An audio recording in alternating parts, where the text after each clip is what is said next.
right. We're maybe live, probably. Yeah, you're live. Oh, I see an ad because I'm not subbed right now. Wow, can't imagine not subbing to the guy who hasn't streamed in 2 months.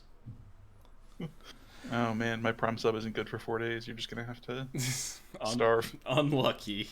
Anyway, Oh yeah, I guess you're live now. yes, we're live, so I should For all people probably. who have ads, for all your subs. Yeah. Anyway, welcome everybody. Welcome people on YouTube, I guess, watching this later as well. Today was going to be a recap stream of Luinil, Jason K. Murray on Twitter. His Legacy Showcase Challenge win from two weeks ago. But the Moto updates broke replays, so you can't watch any of your old replays from before the update. So I can't do that. It also means that I can't do my own PTQ second place recap that I was going to do on Friday. So I have canceled both of these events, but instead, me and Luinil here have decided to do kind of a deep dive into where the deck is at right now, what kind of has started to shift in the bans, and what the new set is gonna kind of bring to us, and maybe do just a little Q&A with some of the chat on any questions people may have. Unless they involve asking me questions about playing 60 cards, the answer is always no. You don't have to ask any questions about that. Please don't. But anyway, let's I guess take it from the top here. So our lists were almost identical for these back-to-back events, or not back. Yeah, it was like a week time span, right? A week apart. Yeah, Sunday to Saturday. I was playing a third surgical extract, and you were playing a first rest in peace, I believe. Yep. Yeah, That and was like the only thing. the difference is extremely marginal. It's mostly just like slightly more hedging towards like the fast graveyard decks, as if this sideboard didn't have enough of that, versus like a card that's like marginal in those matchups, but also better in kind of the more fair graveyard strategies, and definitely like a really good card against Delver, stuff like that. So basically, our lists haven't changed a lot since like the start of Yorion, right? Or like I guess the start of post MH2 Yorion. How much have the lists changed? I think it's very little. I mean the Retrofitter Foundry is cut from the deck, but I think that's probably it. Yeah. Um, I have been getting a fair number of questions about Retrofitter Foundry. I think you're a little stronger on disliking it than I am, maybe. What are yeah, your I think the card is on the surface really good if you think about it in like the ban control matchups. Like if it's unchecked, then you're just gonna bury them in value. And I think the problem with the card is the first part of that statement, where if it's unchecked, most things you can get off Saga are just gonna bury them in value. Like even if you just get a Vial, if you say 5 turns from now Yorion's gonna be in play because you didn't answer my Vial, and so you couldn't answer my any of my other creatures that are in play. So the play pattern for me has often been like I play it or I get it off Saga, I make a servo, and it dies to ending. mm-hmm. And if it's not good in like the on paper best matchup, it's really bad elsewhere. It's like a cut in almost every combo matchup. It's a pretty blank card against Delver. It actually wasn't ever on my cut list against Delver, but it probably should have been. It Yeah, probably just doesn't do anything. it's not super great against Silver, certainly. The only other matchup where I actually see it be relevant is like the Merit Lage matchups where you can make colorless Thopters, and that's actually relevant.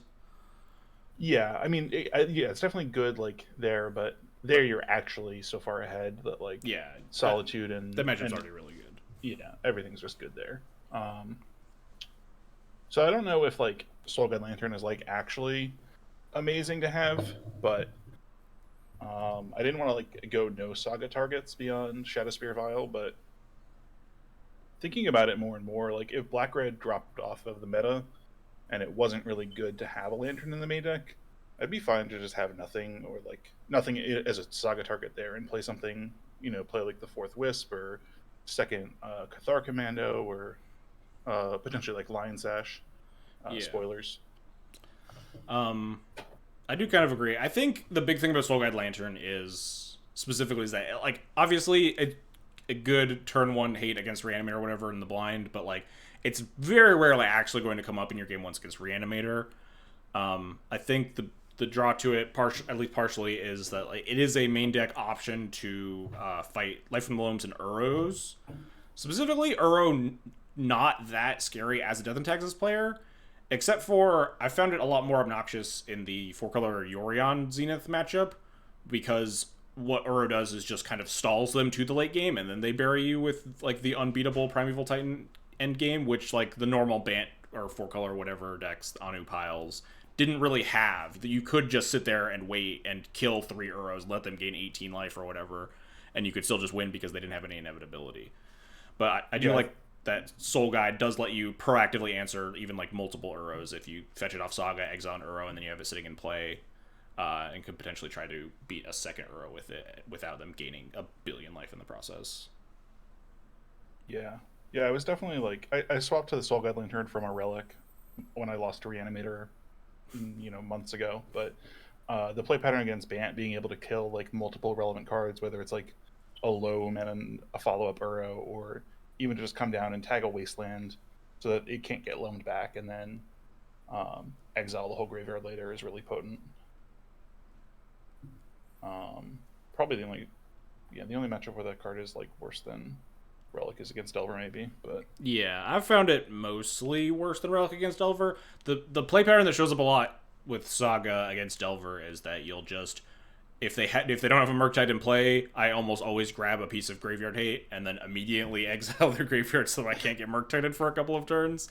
And right. Soul Guide just gets to Relic just gets to do that and draw a card where Soul Guide doesn't. Obviously, there's like that mana efficiency of Soul Guide Lantern where you have to pay the mana for Relic, but the drawback is not not being able to tap it every turn. It's not getting the card back and exiling everything. Yeah, because if you just try to tap it every turn, Delver is going to outpace you even without a DRC. Mm-hmm.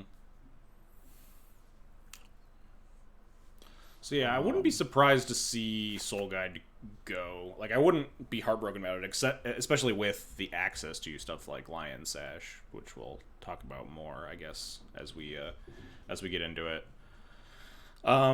But is there anything else in the main deck? I guess we could touch on Saga versus Sagaless. I know that's kind of a hotbed of debate amongst a lot of D&T players right now. Yeah, I think that's... while I'm firmly in the Saga camp, that's the recommendation about the deck I'm actually the least confident about. In terms of being absolutely correct, because while I do think it's more powerful, there is a trade-off in your consistency, and while getting access to a more powerful engine contained within your mana base is really good, you do lose games to it sometimes, and it's not 100% free. So I'm personally in the camp where I'm really happy to make that trade-off, but if someone is firmly on the Saga-less plan, and that's what they're doing, and that's what they're having results with, it's really hard to argue with how their approach is there, because it's just I think both sides are really have merit still. Yeah, like I wrote that entire tell-all article right before Eternal Weekend about Yorion D&T and talked about Saga versus Sagaless not having a concrete answer, and you said exactly like the point that I tried to make, which was it's always a trade-off between power and consistency. Urza Saga will make you less consistent. You will have a range of hands that are much worse because you have Saga in your deck, but you also have a range of hands that's much better because you have Saga in your deck, and that's just the nature of the card. And I think a lot of it does ebb and flow with like what hate is floating around. I touched on that in the article as well. Right after Saga had its huge breakout in like Modern and Legacy, we saw a huge number of mass shatters go up. We saw a bunch of dress downs and meltdowns and stuff when that like affinity deck won the Saturday challenge or whatever, and then those started to die down. Torp Orbs made an appearance at some point after D&T did well, I guess, and I think Torp Orb is actually a really good reason to want to play Saga. You have more cards in your deck that have text when you're staring down turn 2 Torp Orb. I find that a lot of players, maybe reasonably so, will just keep pretty bad hands with a turn 2 Torpor Orb in them because it is so backbreaking as a lot of D&T hands, but you can like stumble your way into wins oftentimes if like their hand is medium and they have a Torpor Orb. Yeah, especially if you do something like Evoke a Solitude, the turn Torpor Orb comes down, and just get a 3/2 haste lifelinker Yeah. effectively. Unfortunately, we'll never be able to see it, but in my PTQ, my Delver opponent played a turn 1 Dragon's Rage Channeler and then played a turn 2 Torpor Orb, and I like F6 through their turn because I was like, there's no way I'm solituding, and then they cast a Torpor Orb and I frantically un-F6'd, and they attacked their 1/1 DRC, and I flashed in a Solitude, blocked it, and then I ended up winning that game. Yeah, there's a lesson there for Delver players about sequencing your spells.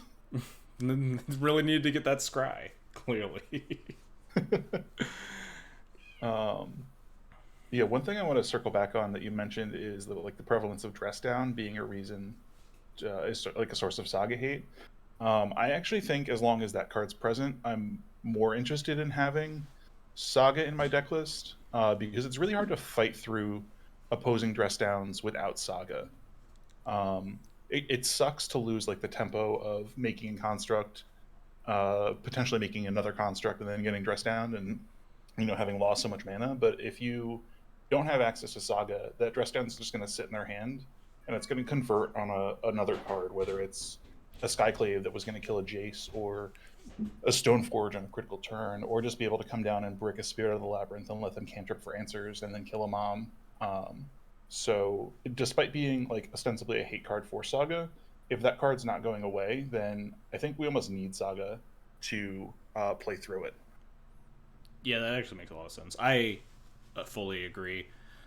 Dress Down is just a really good card against Oath Taxes in general. Really good at like just cantrip, counter the Recruiter of the Guard or the Stoneforge trigger or whatever.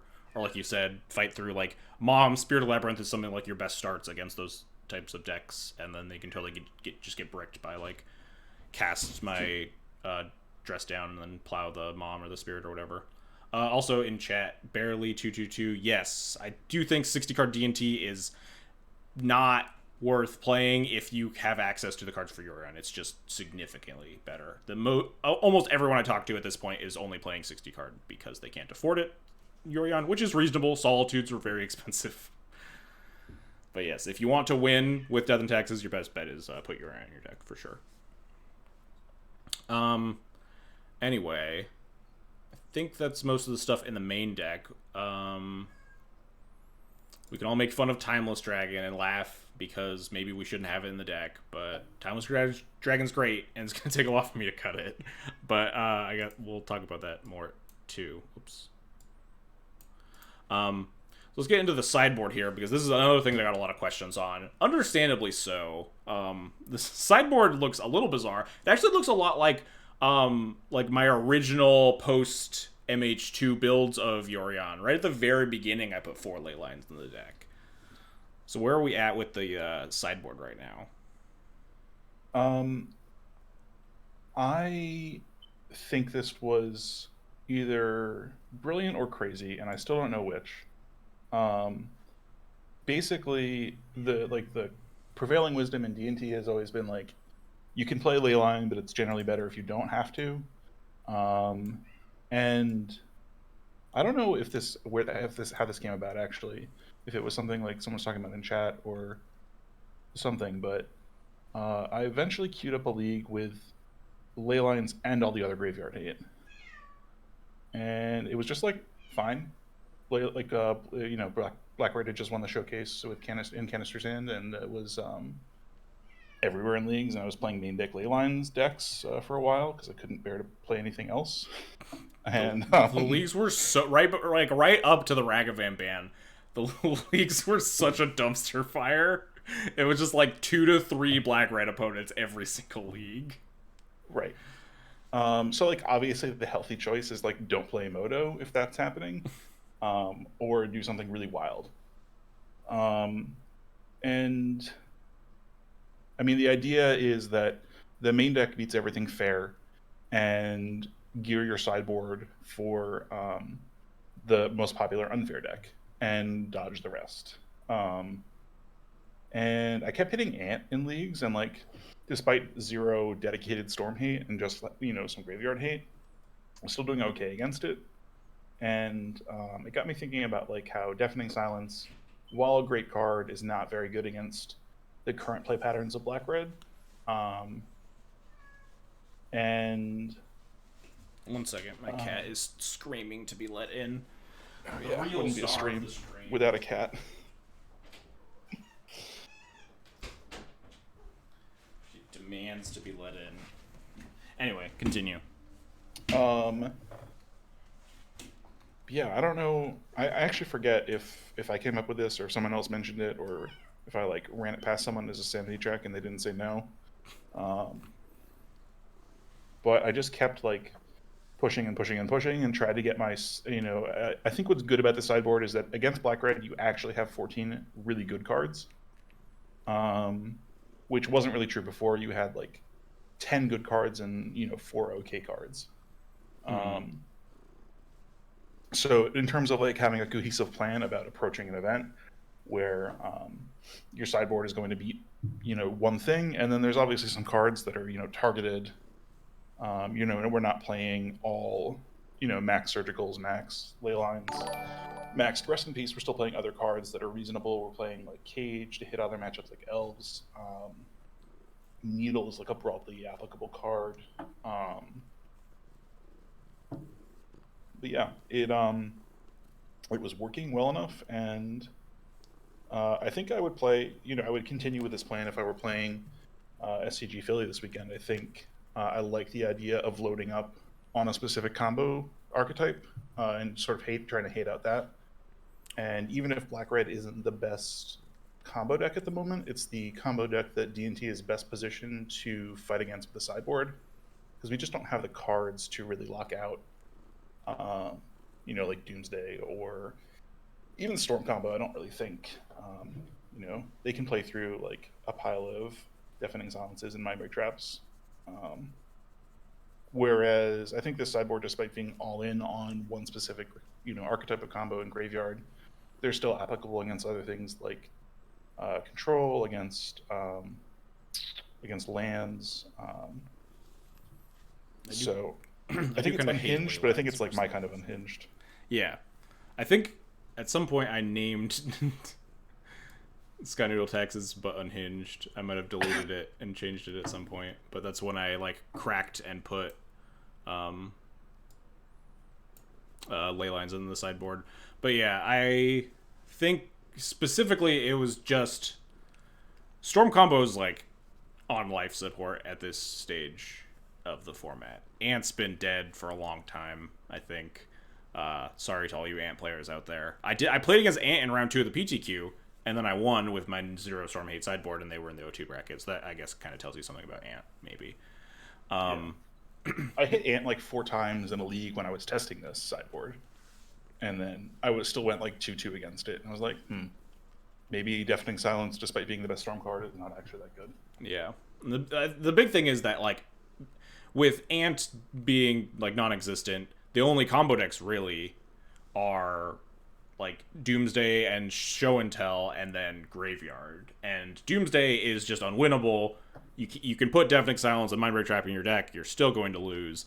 Like, if you want to beat Doomsday, you could play like 4 Archive Trap and 4 Angel's Grace, but like then you're planning for that 2% of the meta hit or whatever. And that's basically what this sideboard is doing, except with like the broader scope, right?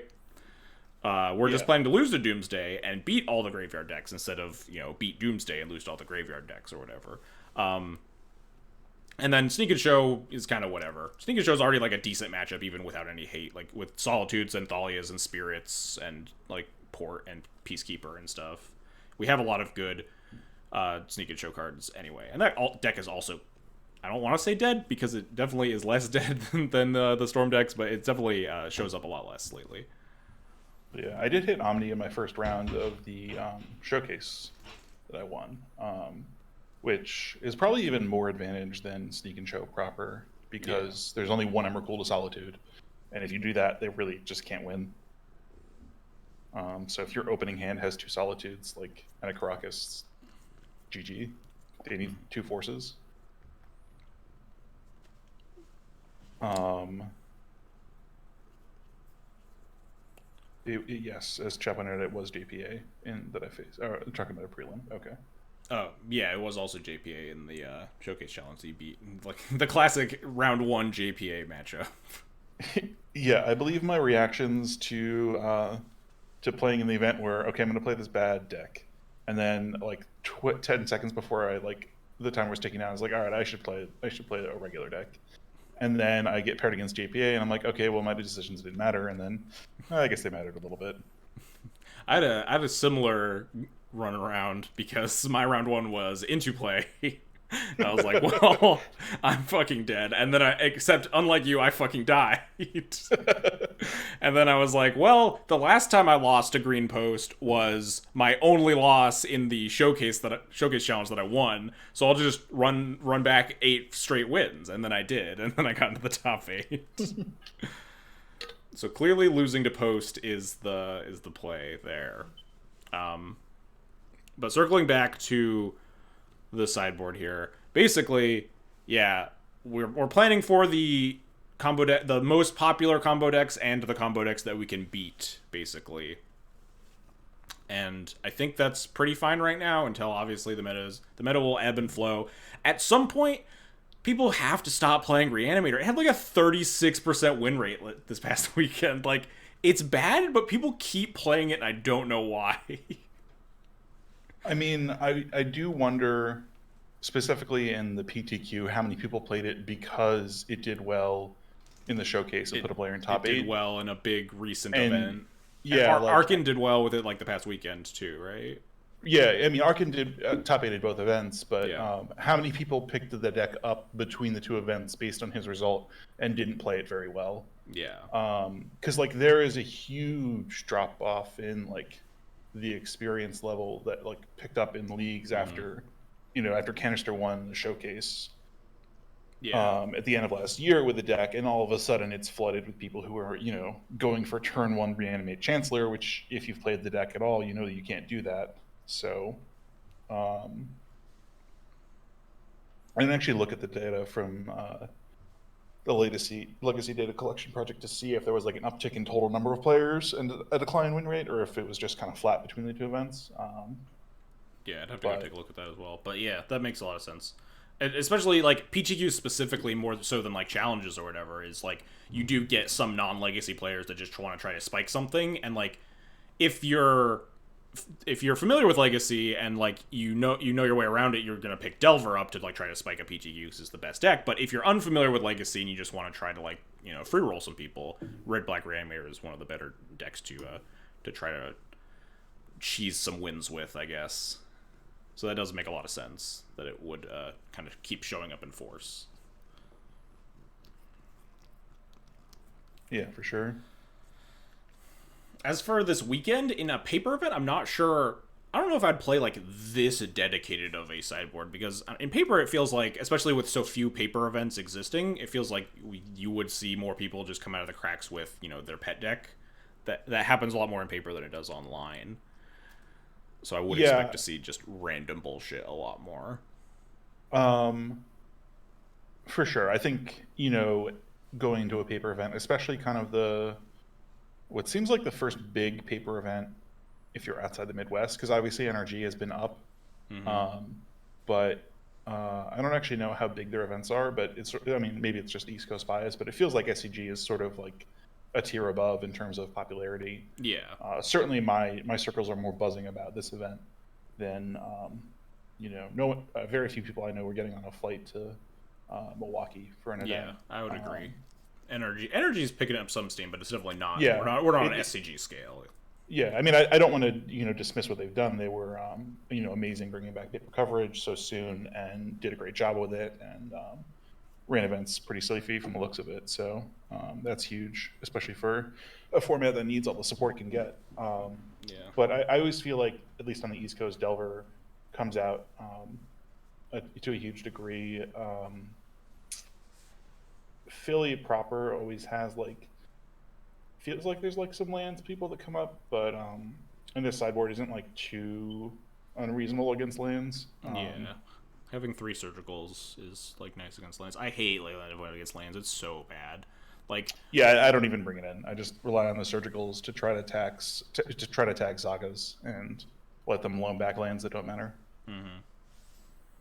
yeah, the lands matchup is a little, I'd say a little rough for like current configurations of Death and Taxes, but I don't think there's a lot you can do to change that other than like play more surgicals and like rest in pieces over ley lines and like a couple other things. There's not a lot you can do in terms of like core deck building.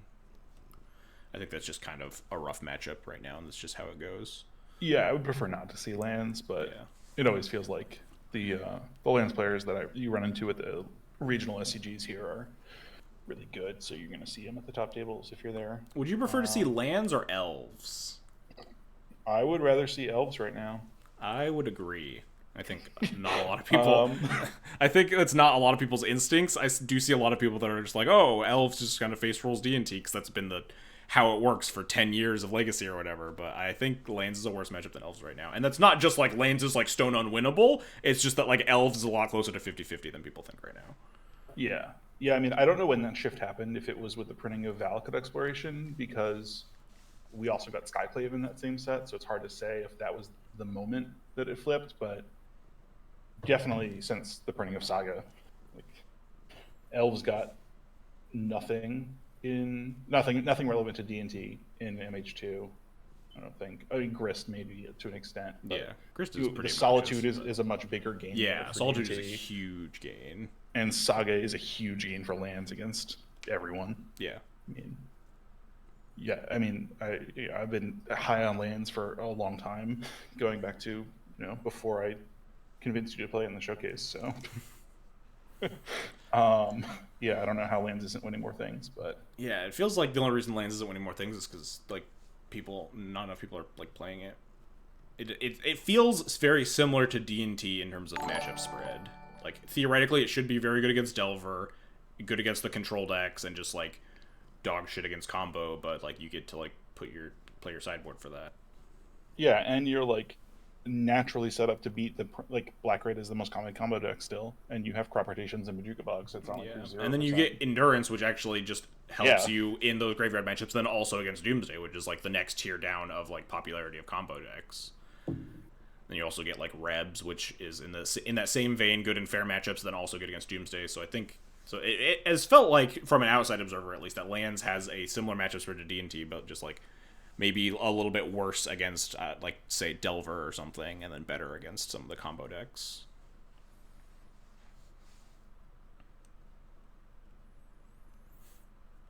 Yeah.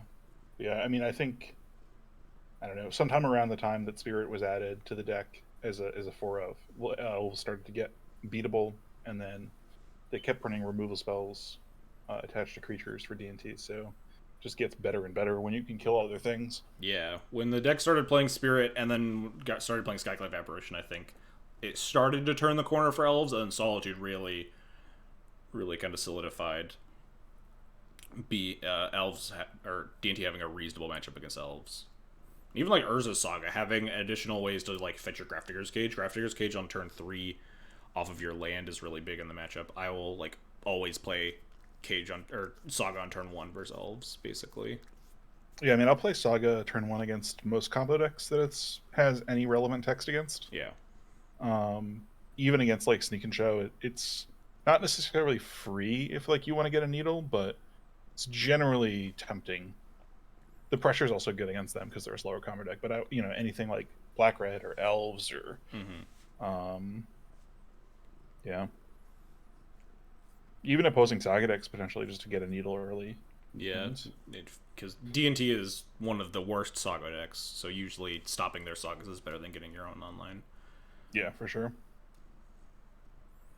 Yeah, Saga just has a lot of upside. I had a moment, again, that we'll never get to see. I'll keep talking about like PTQ matches and stuff. Game 2 against Arkin in the quarterfinal or in the semifinals, where I mulled to 6 and my hand was like 3 lands, Council's Judgment, Solitude, and Leyline, and I was like, this hand can't kill my opponent except it has an Urza Saga in it, so I'm just going to turn 1 Leyline and then play an Urza Saga on turn 2, and I can just make some constructs. So like having threats in your mana base and stuff built in, it kind of goes both ways. Of you get to aggressively mull versus a combo deck sometimes because your land can also kill them. Yeah. Yeah, I think that's a pretty big benefit. So I think that's a lot. I'm starting to see some questions about the new cards, which is kind of the next part of what we're rolling into, so that kind of works out. Yeah. Maybe we'll hit a couple of these questions other than that before, though. How has the white-green depths matchup been about the same recently? Yeah, I don't think anything's really changed on either side. I don't think the new cards really changed anything either, so... I think Solitude helps a lot. Yeah. I meant the new cards as in, like, upcoming new cards. Sure, upcoming new cards, no, yeah. Solitude is huge, because... I think Lion actually helps there, too. I guess, yeah, I can see that a little bit. Lion Sash definitely non-zero. I mean, just, making it harder to die to an Eye of the Reliquary, or, making a Ramanop not do any damage to you when it hits play is pretty big. And the fact that those are permanent types you already want to exile to grow your Lion Sash are pretty nice. Yeah. Probably, yes. almost never tutoring it first over Cauldra in the matchup, but it's definitely fun when it will randomly come up in your hand, or occasionally recruit a guard for it, or have a second Stone Forge or whatever. Yeah, I mean, I can't imagine recruiting it over Solitude most of the time anyway in that matchup. Oh, yeah, that's true. Yeah. And, it's probably still, third, because I'm always going to get life gain before it, most likely, but... Yeah, situationally dependent, but yeah. Yeah, I mean... Obviously. Right. Can't say anything for certain off of theoretical games that aren't happening. Yeah, I think the green-white depths matchup is... very good for D&T and also very complex. Yeah, it is complex, and much like the old green-black depths matchups, it feels a lot like you're walking a tightrope some of the time, and you can have a very minor misstep and just the game spirals horribly out of control. Yeah. I mean, I think there's definitely people who've played either deck more than me, but I've probably played both decks more than anyone else. Yeah. And I still make mistakes often. Half the time I have a good what's the play, it's because I think I did something wrong and don't really let Twitter figure it out for me. Twitter, not exactly a hotbed of great ideas, so...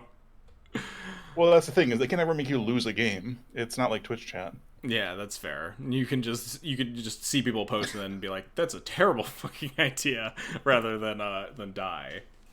All right, so let's talk about the two, I think, new cards that I don't know why I only searched Lion. Wait, does Lion Sash not? Oh no, I just need to turn quantity to 0.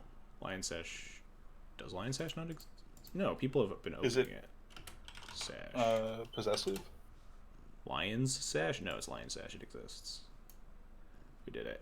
Neo Kamigawa is officially out on Moto tomorrow. The cards have entered treasure chests as of today. So I think only rares, mythics, and promos are in chests, and then sealed events start tomorrow. Oh god, Moto, please. All right, so Lion Sash and the new Iganjo are the two new cards. And of course, everything, now that my deck is 82 cards, everything is off. I'm going to shrink this. There we go. I'm sure you're extremely happy that my sideboard and main deck are different sizes. I mean, I hadn't noticed, and now I'll never unsee it. Do we have a card fetcher bot? I think so. It's probably exclamation point card or whatever, and then type the card name. Well, get fucked. Get fucked, chat. It doesn't... MTG Bot might not have the new cards yet? I don't know. But anyway, so let's talk about Iganjo first. I think that's probably a bit of a shorter discussion, because it's a pretty easy card. I think the first copy of this card is obscenely free. It's just very wrong to not play this in basically every mono white deck in existence going forward, as at least a one of. Yeah. I think in Yorion it's a free 2 of. I would agree. I can't remember. People have run the numbers on drawing two of your 2 of in your 80 card deck the first 5 turns of the game or whatever, and it's 1% or something. I'm not gonna pretend I remember those numbers, but it is very low. And like the text on this card is very good against the best deck in the format, right? It's a 3-mana uncounterable kill your Delver, kill your Dragon's Rage Channeler. Like, yeah. Also, like, if you do draw 2, like, if you're playing against Delver, you'll probably just play the first one, and if it gets wastelanded, you'll play the second one. If it doesn't get wastelanded, you'll kill a creature. So, like, pretty huge. yeah, I think this card is really, really nice against Delver. It also just, like, will have text sometimes in other matchups.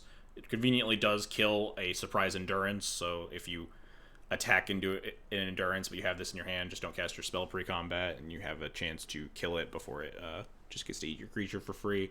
Again, all of this and like being uncounterable, I think is really, really nice. Also notably, it is colorless, so it gets through Mother of Runes if your opponent has like Mom into Stoneforge GT, whatever, and they didn't Cauldron you for some reason. You can kill a creature equipped with a GT with this. Yeah. So I think... I mean, this kills Ice Fangs, too. Like, you can attack with Spirits again if you have this card in your hand. Yeah. And then it also does cost 2 mana if you have Thalia in play, which will probably come up. Or it costs 1 mana if you have Thalia and Yorion in play. Which will probably not come up. Probably not come up. I will PayPal $5 for the first person that screenshots themselves paying 1 mana for their Aganjo activation with a Yorion and a Thalia play, with a normal D&T deck. Legends taxes back on the bookshelf. But yeah, we're just going off of this list, which is my PTQ list. Again, Luinil's list was just like one surgical cut and add 1 rest in peace. So we're just gonna make some edits here to talk about where I would start and maybe where I would keep going. I think a very easy start is -2 planes +2 Aganjo. Yeah, we're on the same page there for sure. Yes. I think 1 is absolutely correct, just never not going to be correct for the rest of time, basically. The second one, I honestly wasn't sure how free it was going to be. I was going to start at 2 and play it and see how free it feels. I know you, Luinil, think that it's just like very easy to play 2, and even we're talking about like playing 3. 3 is so I think 3 is more likely to be correct than 1, but that's mostly because I think 2 is so correct. Okay. So you'd rather have more of them than less of them. Okay, that makes sense. Yeah, I mean, I would be really hard pressed to not play 2 over 2 planes. The third one, I am not as bullish on, but I'm just like very confident that playing 1 is not enough. Interesting. Okay, that makes some sense to me. I would definitely think that 2 is like most likely correct. If we're ranking like likelihood, it's definitely 2, then you think 3, then 1. I might lean more towards playing 1 than 3, but obviously we haven't played with this card yet. Time will definitely tell. But I think this card is really good, and people should be putting it in their Death and Taxes decks very easily. Pretty much enough said about that card. I do think if I were to play the third one, I would want to go up to 35 lands. Yeah, I agree, and that probably means Timeless Dragon, yeah. Unfortunately. So maybe, hopefully 2 is correct, so I don't have to cut Timeless Dragon. Yeah, I'm in the same boat there. Timeless Dragon's sweet. But anyway, that's it. Aganjo, a card that I'm very happy to put in the deck. And the other new card is Lion Sash, which is getting a lot of hype across Modern and Legacy. Modern notably is a Stoneforge format, when Stoneforge was really bad right after it got unbanned. But Modern, the shape of Modern has changed a lot, and now Stoneforge is a good card. And Lion Sash, very bizarre card to people that haven't been following spoilers. It's an equipment creature. You can equip it to your thing, or you can reconfigure it to your things, I guess, and it becomes an equipment. But yeah, being an equipment and a creature means that D&T has 8 tutors for it between Stoneforge and Recruit of the Guard, which is really nice when you need to like very emergency answer an Uro or something, or like a Life from the Loam. You have a lot of ways to find it. Not great against, the Reanimators and the Oops All spells of the world, because it costs essentially 3 mana to start exiling things, right? It costs 2 mana, and then you have to pay white to exile the thing. Yeah.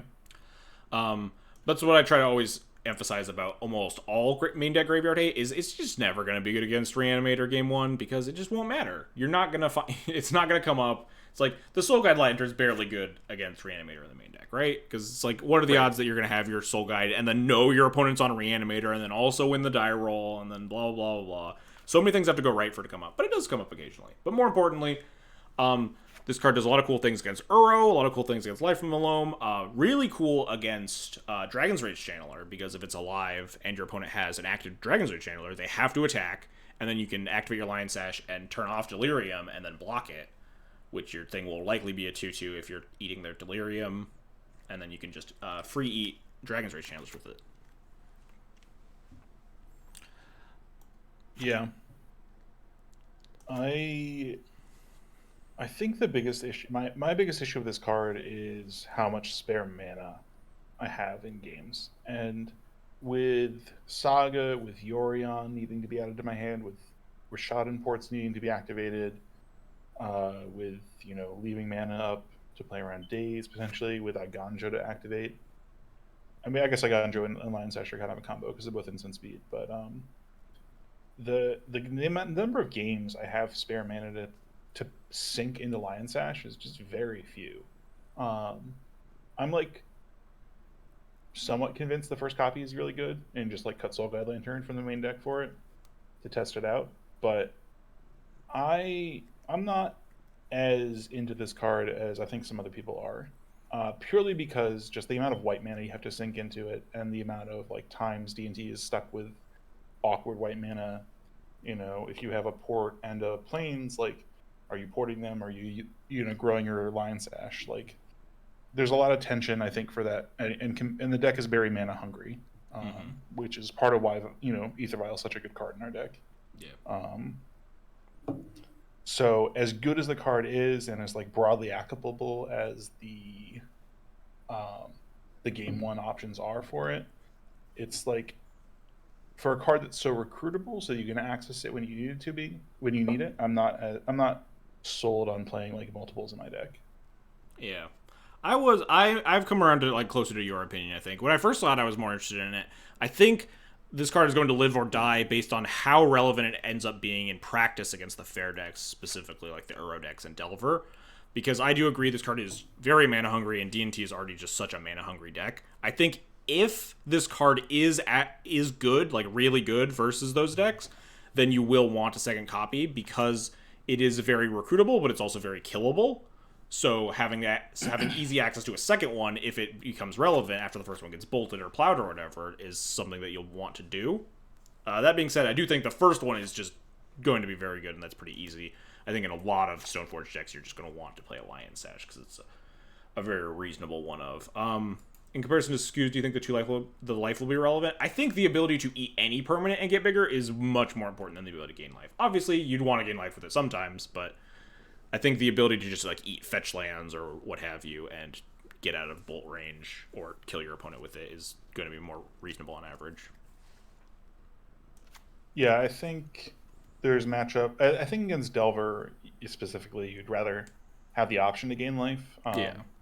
If this card said if it's a creature you gain 1 life, if it's not, put a +1/+1 counter on it, it would be much better.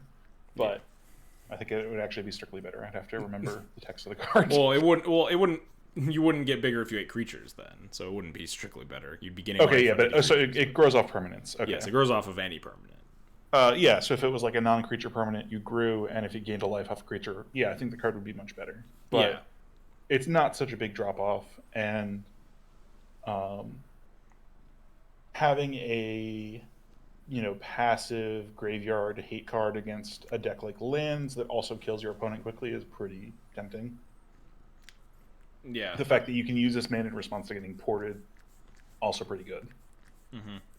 A card that we used to play in like very old iterations. I say very old, but it's like I guess about a year ago at this point. We played Remorseful Cleric in like the pre-MH2 versions, and that card fucking sucked.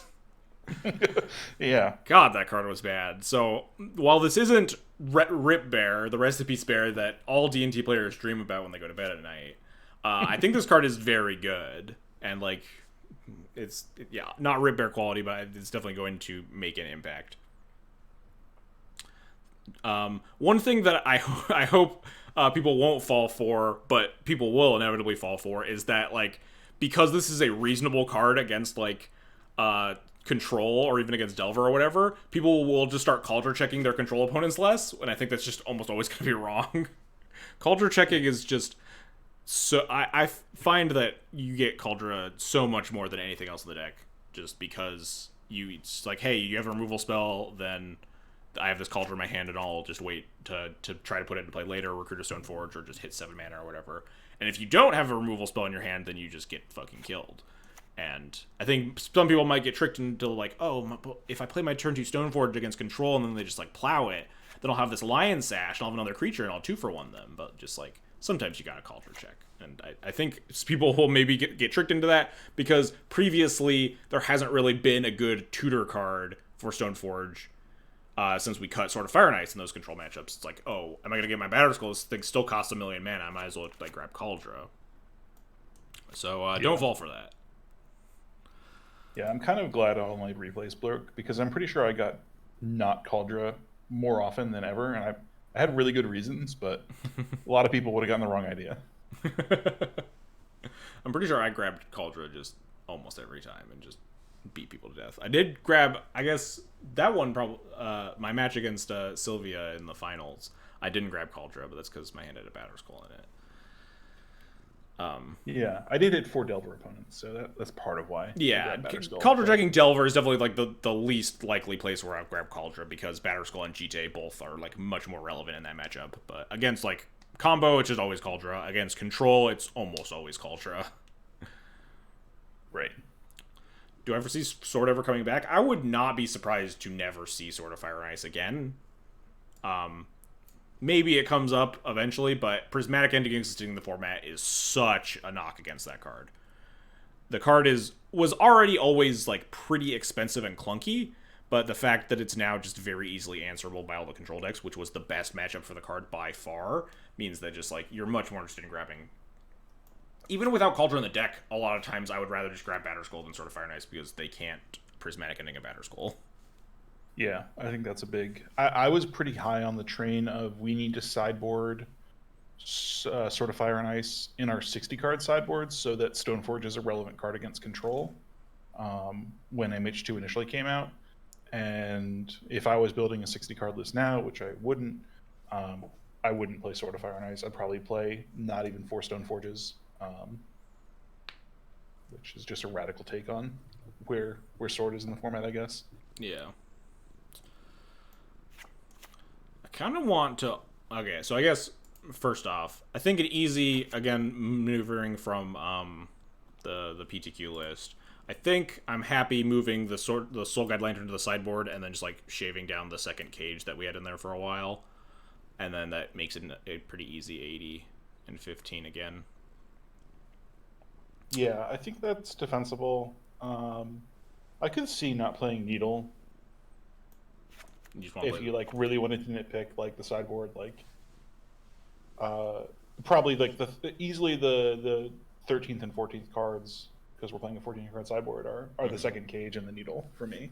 Yeah, that makes sense. I think just based on the fact that Saga is a tutor for all your things, I think the Needle will likely have a higher upside. The first Needle being more important than the second cage, but like second cage definitely comes up. I grabbed it against into play and then still died, but you know.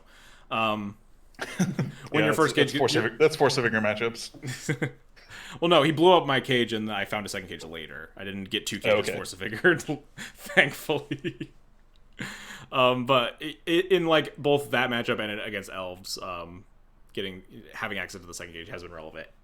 The thought process behind the second cage was that I just wanted another Graveyard Hate card, but I didn't want to play like a 4th Surgical or like the first Fairy Macabre ever, or whatever, because right. I did want slightly more coverage. The cage is relevant against like the 4-color Yorion decks and against Posed, and most importantly probably against Elves. So like I ended on a second cage in addition to like all this bullshit. Yeah, I mean, I think tricking my brain into not rejecting Elves as being a matchup worth fighting over has been a long process. It's taken a year probably, but yeah. The second cage is definitely good. I don't even think I bring it in against Yorion Green Sun Zenith. You're not. I've been like okay. I mean, I guess I just haven't played against it. Yeah, that But deck kind of fell off. I mean, the only person that was ever playing it basically was McWinsauce. right. I played against it in the PTQ, but then I beat it in 2 somehow. Okay. So I guess if you don't hit exactly McWinsauce, you're probably fine against it anyway. That deck seems like pretty unpopular, except against like the very good players, meaning specifically. I mean, I don't know how that deck beats Reanimator, so I guess that's all the Zenith players went away, and all the Reanimator players stick around and lost to Delver. But so I think this is probably what I'm just gonna end up starting to fire off leagues with as soon as I get a Lion Sash and 2 Aganjos. The other thing I guess that I wanted to touch on was like you mentioned, you not being super high on like potentially playing a second copy. I think Batterskull is a card that I keep wanting to put on the chopping block. I've cut Batterskull from like weird like off the wall D&T iterations like so many times in my life, and it's just never worked out. I always come back to Batterskull. It just doesn't happen to work out. But like I think Batterskull's days are numbered. I think this card has gotten a lot worse in recent years, and Kaldra was really one of the final nails in the coffin. Batterskull sticks around right now as virtue of just being the third best equipment, and the deck as it was currently configured pre-Lion Sash had like 3.5 equipment in it, right? You had a Shadow Spear, you're almost never tutoring it though, but the big thing is that you didn't want your Stone Forges to be blanks. And now with Lion Sash, you kind of have an additional equipment. Now we have 4 equipment to hit in addition to the Shadow Spear. So I think there are worlds that you could devise decks that don't have Batterskull in them again. Whether or not that's correct, time will tell. I'm not going to start there, but at some point I might get there. Yeah, I don't know if I'm like low on Lion Sash or if I'm just like on a renewed high for Batterskull and its ability to just be a resettable threat. But I would be hard pressed to cut Skull for a Sash at this point. I don't even know what I would cut before it. I mean, as good as Sash looks on paper, I wouldn't be shocked to see it as ultimately a 0 main deck 1 sideboard card, and just play like another Cathar Commando or the 4th Wisp or the 4th Skyclave. I would be surprised if this shows up as a sideboard card. This just not feel like a sideboard card to me, but maybe. I mean, maybe it's too weak to be a sideboard card, but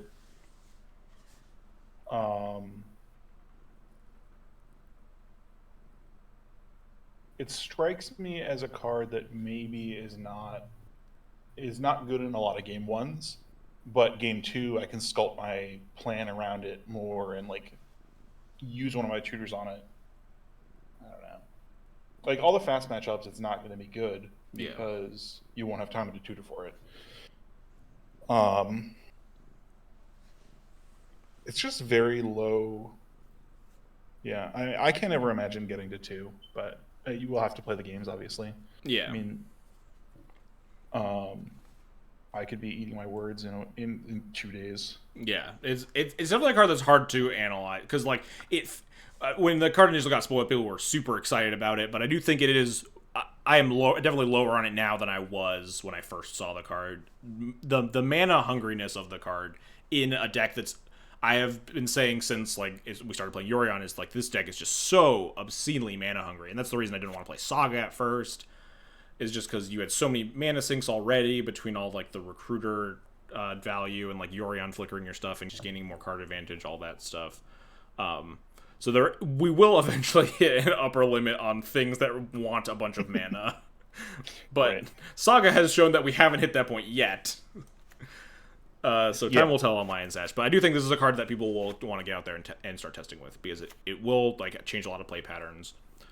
In terms of sideboarding, it does reconfigure how you want to sideboard against like unfair graveyard decks, I think now, because like while I've been harping about how bad it is against like red black reanimator or oops or whatever, you will obviously leave it in because it's a graveyard card and you want your fast graveyard hate to stall you, but then if they have a please stop biting me, cat. If they have like an answer for your Leyline or your Surgical or whatever, you'll have access to your Lion Sash. So you'll probably start leaving in Stoneforge because it becomes a pseudo graveyard hate card, which kind of reconfigures how you want to sideboard in those matchups. I don't know exactly where it would end up, but I know you would start leaving in 4 Stoneforge, 1 Cauldron, 1 Lion Sash. So you have to like find 6 cuts elsewhere, which seems like kind of a lot. But I think you definitely leave in those 2 equipment. I think you cut down to like a single Wisp and maybe a single Skyclave. Yeah. And as many Stoneforges that buys you, which might only be 2, it might be more. I mean, I just can't imagine ever like Stoneforging.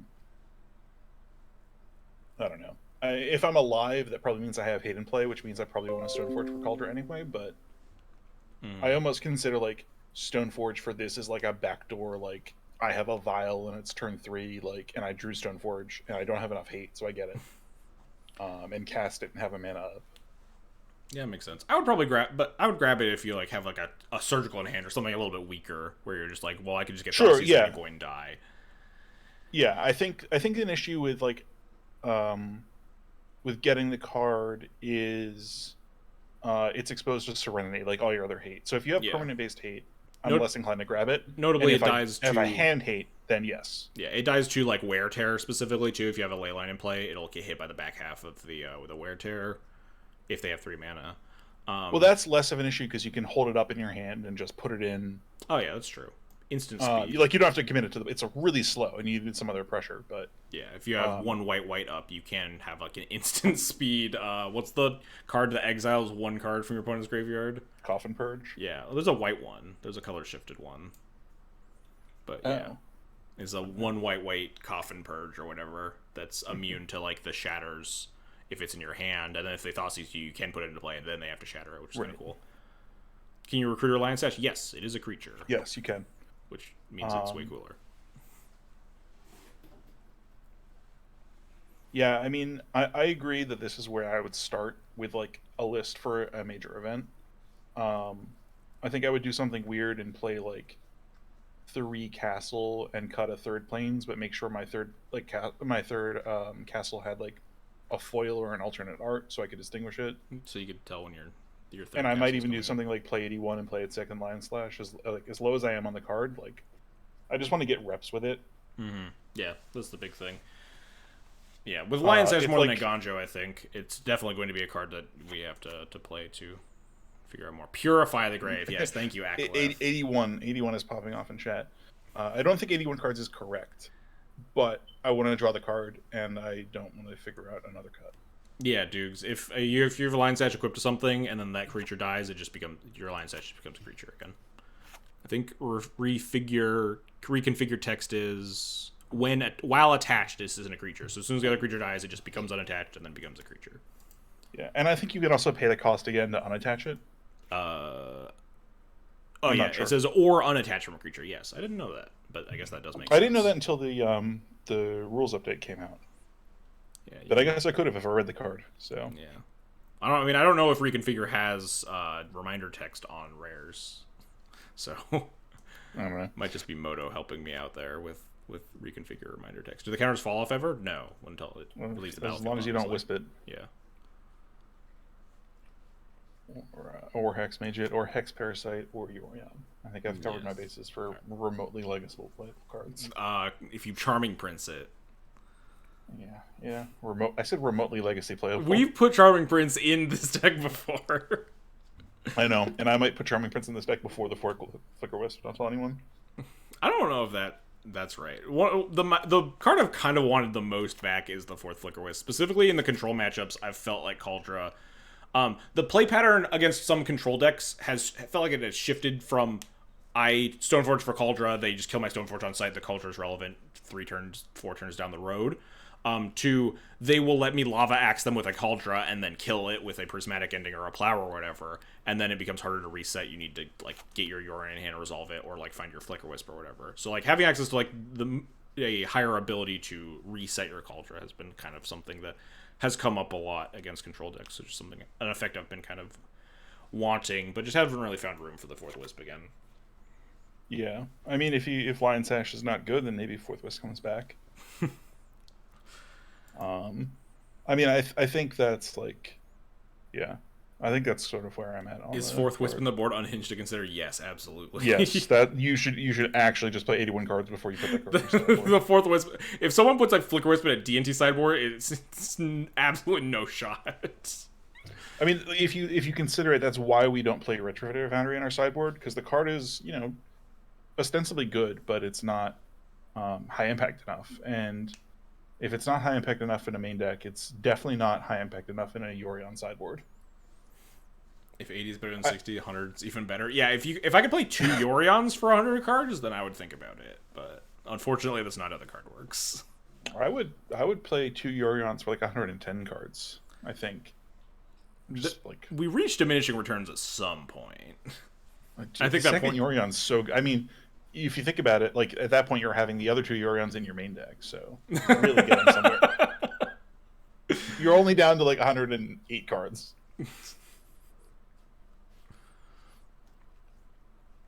All right, so I guess we can move to the I last guess part. we're getting pretty far afield of things if this is where Yes, we're at. I've missed a lot of questions in chat because I've been trying to plow through where the deck's at, and I want to talk about the new cards. So if I didn't answer any of the questions in chat, I'm sorry that I ignored you, and please repost your question for me, and I will maybe answer it if I feel like it.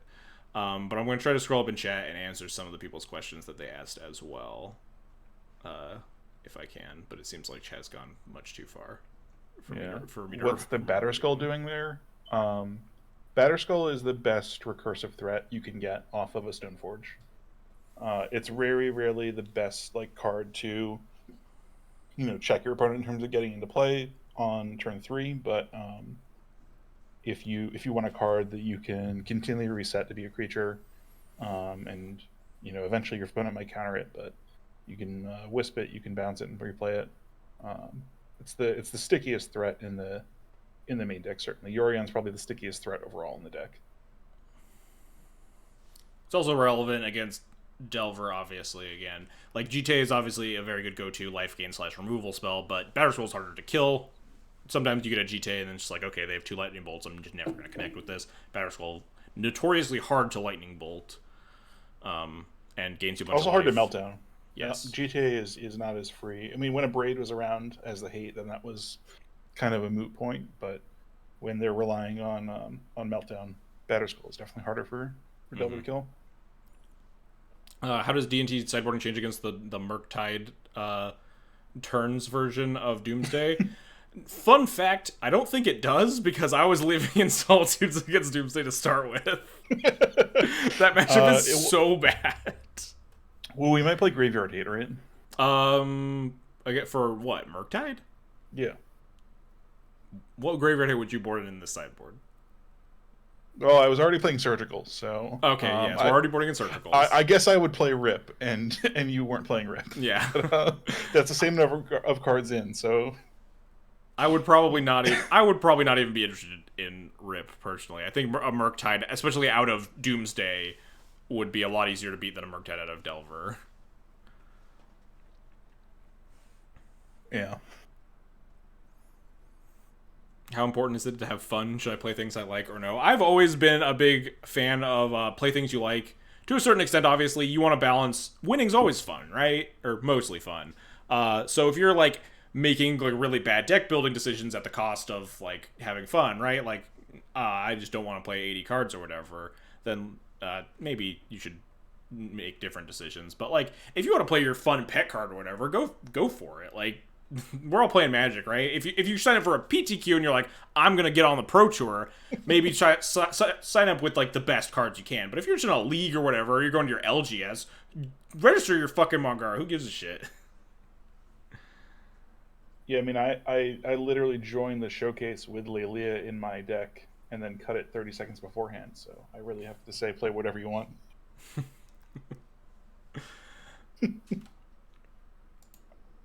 I do think you play better if you believe in your deck. Yes, the heart of the cards is real. You heard it here first. Well, I think there's like something more to that where like if you believe in your deck and you've like played reps with it, you're much better off playing that deck than something someone on the internet tells you to play. because Yeah. you're familiar with it. You know, like what the best play in the situation is. You're not having to deal with someone being like, "Oh, this card's great. You should play it all the time," and then you play it incorrectly. Like, Mm-hmm. if you don't have the time to learn how to play the best deck, the best version of the deck to its maximum efficiency, then you should probably play whatever you're playing and just have fun. Yeah. I think a big part for this deck specifically, I think Urza Saga is maybe not for fun, but for just play like skill, for lack of a better term. Urza Saga makes this deck harder, just straight up. The lines are harder, sequencing is more difficult with your lands or when you should make a construct and stuff. And no matter how many times I say Urza Saga, I want to play like the Urza Saga version more or whatever. If you don't want to play the Urza Saga version, you don't like your land blowing up or whatever, go for it. People are doing well with the non-Saga version. Yoshiwada and Akaleth are two very good Death and Taxes players that have been playing Field of Ruins for a while now and like haven't played the Saga version. And just like whether or not they think it's like tactically the best choice, that's up to them. If you just don't like the sagas for whatever other reasons that you have personally, just don't play them. The other versions have been performing well. It's a hard card to wrap your head around a lot of the time. If you want to like get good and practice with like this iteration of the deck, then you force yourself to play Saga and practice it and get more familiar with those play patterns. That's what I did. I didn't like Saga at first. I played it a bunch, and I started liking it once I like kind of felt a lot more comfortable around the card. But yeah, basically, long story short, if the card's not making you happy, don't put it in your deck. But caveat, I cannot emphasize this enough. Don't play 60 cards. Unless the only excuse that I accept for not putting Yorion in your deck is budget. I will never not accept budget as an excuse. Solitudes are fucking expensive. Like getting your fourth Caracas and like the flexing out the playset of Recruiter the Guards and stuff, that's just expensive. Magic's a stupid expensive game for unnecessary reasons, and it sucks. If you have expensive planes, those are expensive to finish. Yeah, out, if you have like fancy ass $50 planes or whatever, you gotta get like 8 more of those or whatever for your deck. That's tough. But if you think Peacekeeper is also expensive, it's a good point from chat. If you think tactically that your 60 card version of D&T is better, you're wrong. That's the only time I'm gonna try to tell people that they're wrong. But like, just don't play 60 card D&T if you want to win. Yorion's just if we look at the history of Death and Taxes in the past 7-8 months or whatever since Modern Horizons 2 come out, you know how many events Yorion D&T has like won? It's obscene. And then we look at 60 card D&T, and then like Thomas Envelson got like top 4 of the Saturday challenge last week or something, and that's like the only 60 card D&T thing that has been memorable in the past 8 months or whatever. It's just being vastly outperformed. And I just want to emphasize, I get a lot of questions about 60 cards, and it's very annoying because I want to make my stance perfectly clear. Don't do it. I think you should try 60 cards every month or 2 months, but you should still play 80 right now. I think there's like a danger in like getting into a groupthink position where like, oh, we only play 80, but like, yeah, I mean, 80 is definitely superior right now. And I will probably be one of the first people to always like check like if 60 is good. It's not. Play 80. Yeah, Luinil's the voice of reason. I mean, yeah, JRC's on my bad ideas about like, hey, what about this? What about that? Are we doing the right thing? But yeah, I'm pretty confident because I've asked those questions and put in those leagues and put in those many 4-1s and 3-2s and occasional 5-0 with a 60 card list that it's still not good.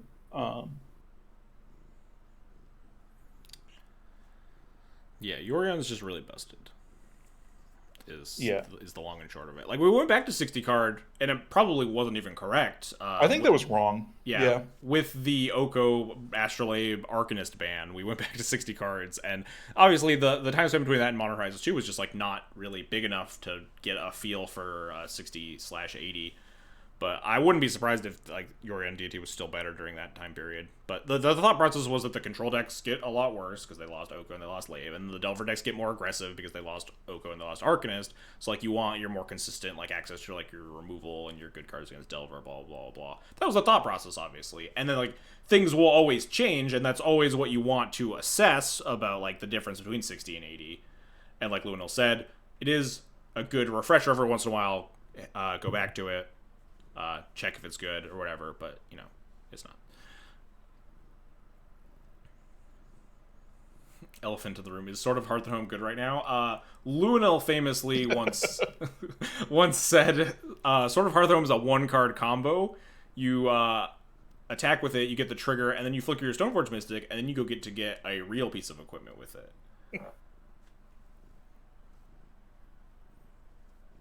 Your small hands can't shuffle 80. Can I play 60?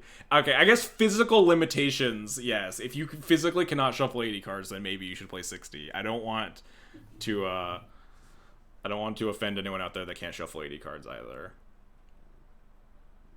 Did I miss any other questions during my rant about 80 cards?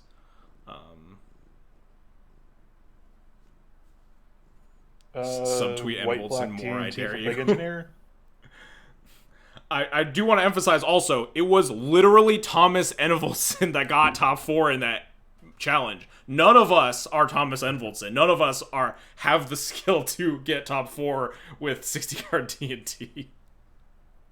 Yeah. Also, notably, Yoshiwara got second place in that event with Yorion D&T. Second is higher than fourth. Second is higher than fourth, in fact. Oh, what if Luminarch Expert makes them happy? Then play Vintage. Yeah, I hear Luminarch Expert is also unplayable at Vintage. But less unplayable.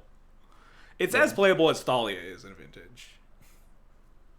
Robert's your mother's brother. If I was going to splash a color in D&T, it would be red for Magus. Yeah. And I don't think that's good. We fiddled with a red splash a little bit when, like, the mana bases of the control decks were getting just super, super degenerate, and it was just like, these decks are so cold to Blood Moon, but the problem is that none of the Blood Moon decks were good, so, like, can we just put Maguses in D&T, and the results always end up kind of being middling. Yeah, I think losing Saga is the biggest drawback of playing Magus. Yeah. And playing Magus with Saga is unhinged. Anyone who's said that you should try that is probably just really wrong. It certainly wasn't me ever.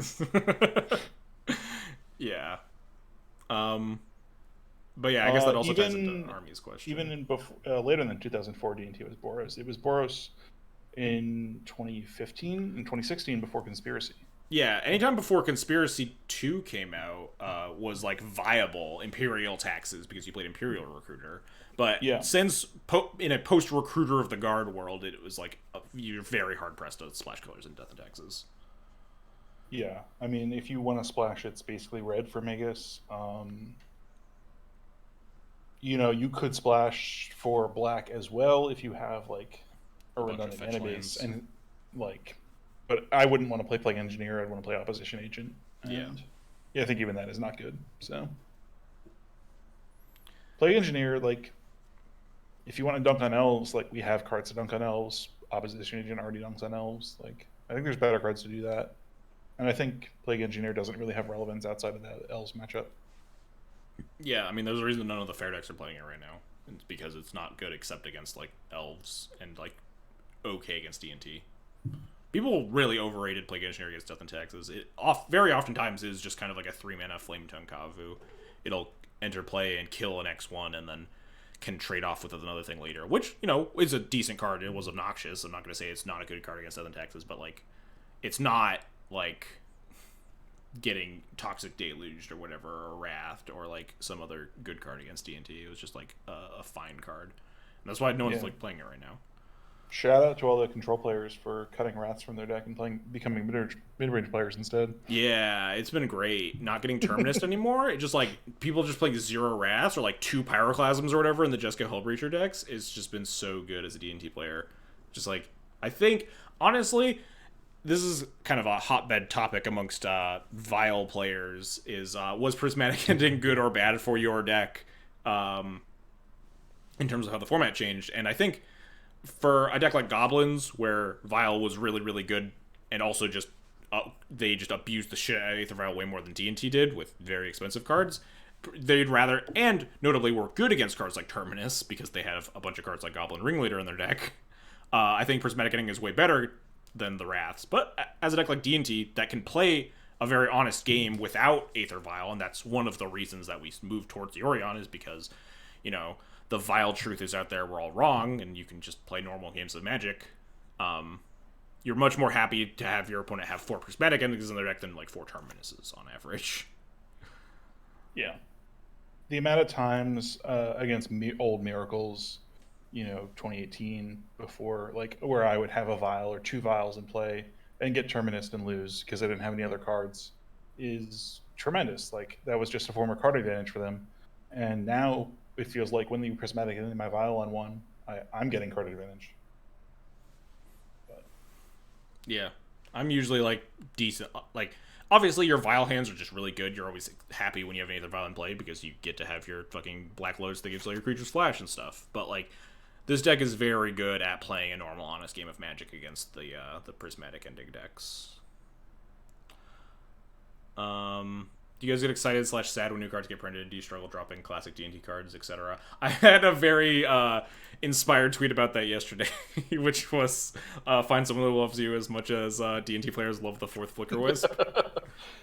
Which resonated with people more than I expected, but it is so hard. You can pull the 4th Flicker Wisp from D&D players' cold, dead hands, but you gotta learn to kill some Sacred Cows, man. Especially in the new age of Magic, when cards are just like way more busted than they used to be. Cards like Flicker Wisp just haven't aged well, and part of that is because your Prismatic Endings are killing your Vials more. You don't get to do your cool Flicker Wisp tricks and stuff. That's just life. That's just how the game works. So, like, yeah, cut the 4th Flicker Wisp. Cut the 4th Thalia. Who cares? Like, kill your darling sometimes. Notably, I don't think cutting any of the 2-drops is good right now. I think this deck really relies on, like, a reasonable number of early turn plays for, like, a good curve. And that's why we shave down on cards like Skyclave and Flicker Wisp in the Saga iterations rather than shaving down, like, Spirit of the Labyrinths or whatever, is just because you do want this critical mass of 2-drops. But, like, I wouldn't be surprised if somewhere down the road I would shave a Thalia for something. Thalia is, I think, one of the worst 2-drop creatures in this deck. Yeah. I mean, if the real issue is if you cut your 2s, you're also cutting your combo matchup, unless you're playing cards like Revoker, which have some text in those matchups. Spirit is like an absurd hate bear against every combo deck. We didn't get to see it, but one of my showcase matches, my opponent had 2 forces for a Thalia and a Spirit, and they didn't have a 3rd force for the other Spirit. And then they lost, because there was a Spirit in play. Yeah, Thalia is very often your bait card for your real 2-drops. Yeah. And part of that is just the legacy is much different than it was, 5 years ago when Thalia was like a very premier threat, and just because a lot of the decks can just power through with Thalia, and mana is just way more accessible than it used to be. Hitting your land drops is way easier in a world with expressive iterations and Uros and blah blah blah blah. Thalia has lost a lot of value, but I do think it is important because it fills out your 8 2-drop hate bears in like combo matchups and stuff, and obviously you still want it in your deck. Do some quick rapid fire things that I missed. How bad do you think, or how do you think the Elves matchup is currently? We touched on that earlier. Elves matchup is, I think, actually pretty close to 50-50. People are still wildly overrating how bad the Elves matchup is because it has been bad for years and it's just ingrained in their minds that it's bad.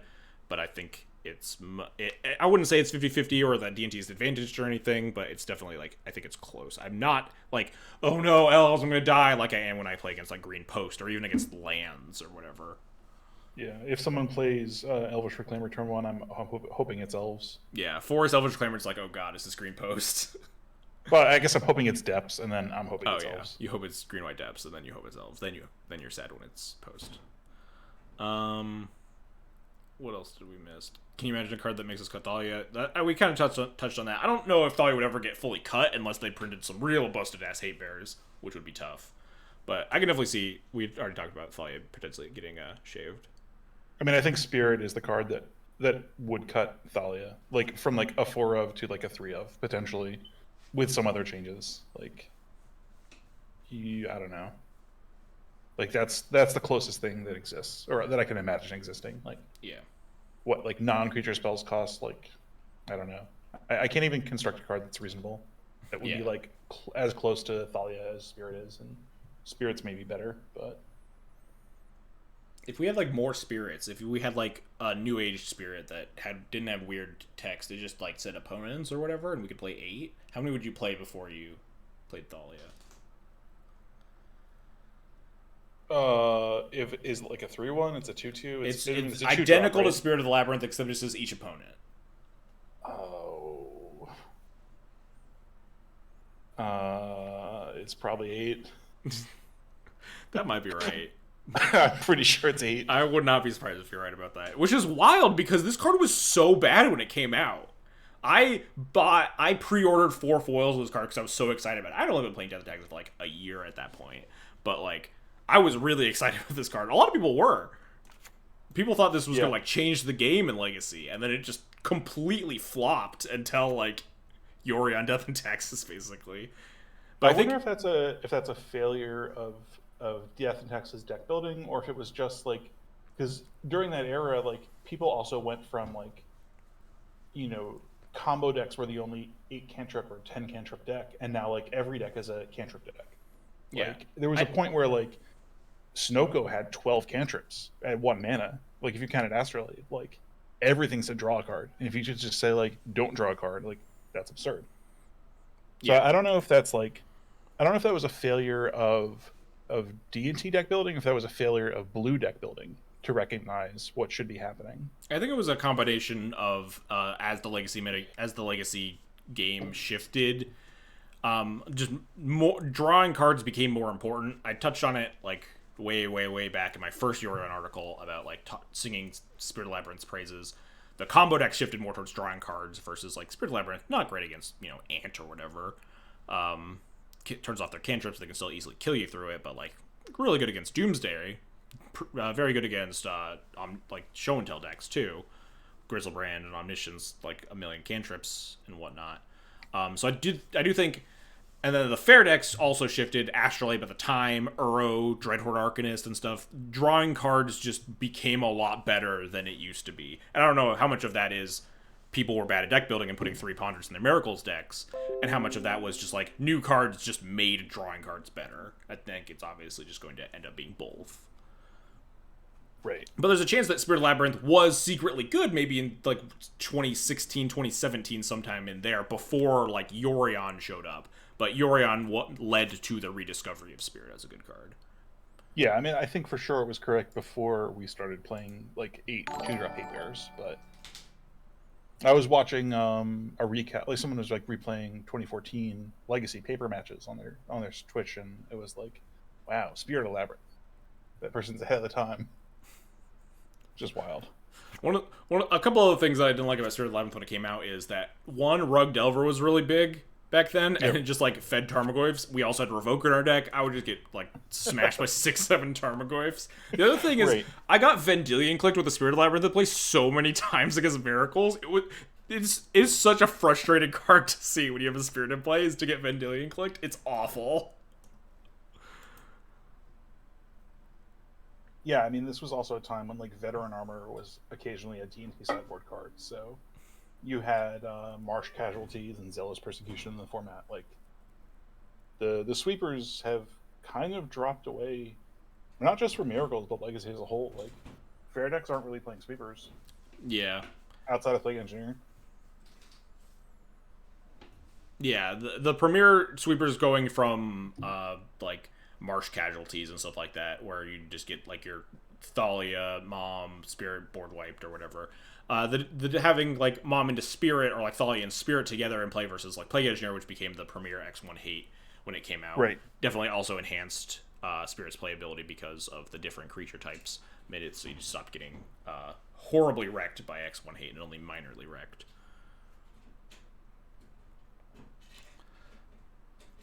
Could you fit 4 Spirit into 60 cards, really? Probably. I mean, you'd have to not play 4 Thalia, but that might be correct. Yeah, I mean, maybe you're supposed to play like no Thalias, 2 Caracas or something.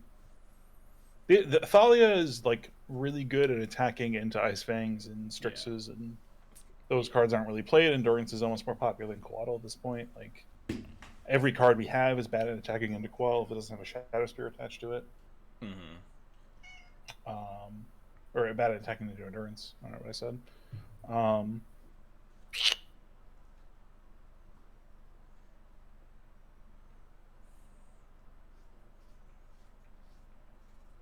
Can't remember the last I'm pretty time I sure the got last 60 card list I had no spirits, and that was very wrong. So I'm glad that. Thoughts on green white depths for D&T? Luinil smoked me in round 9, and I'm newer to depths, and the matchup didn't feel close. Oh, I would say that matchup is close if both people are relatively new.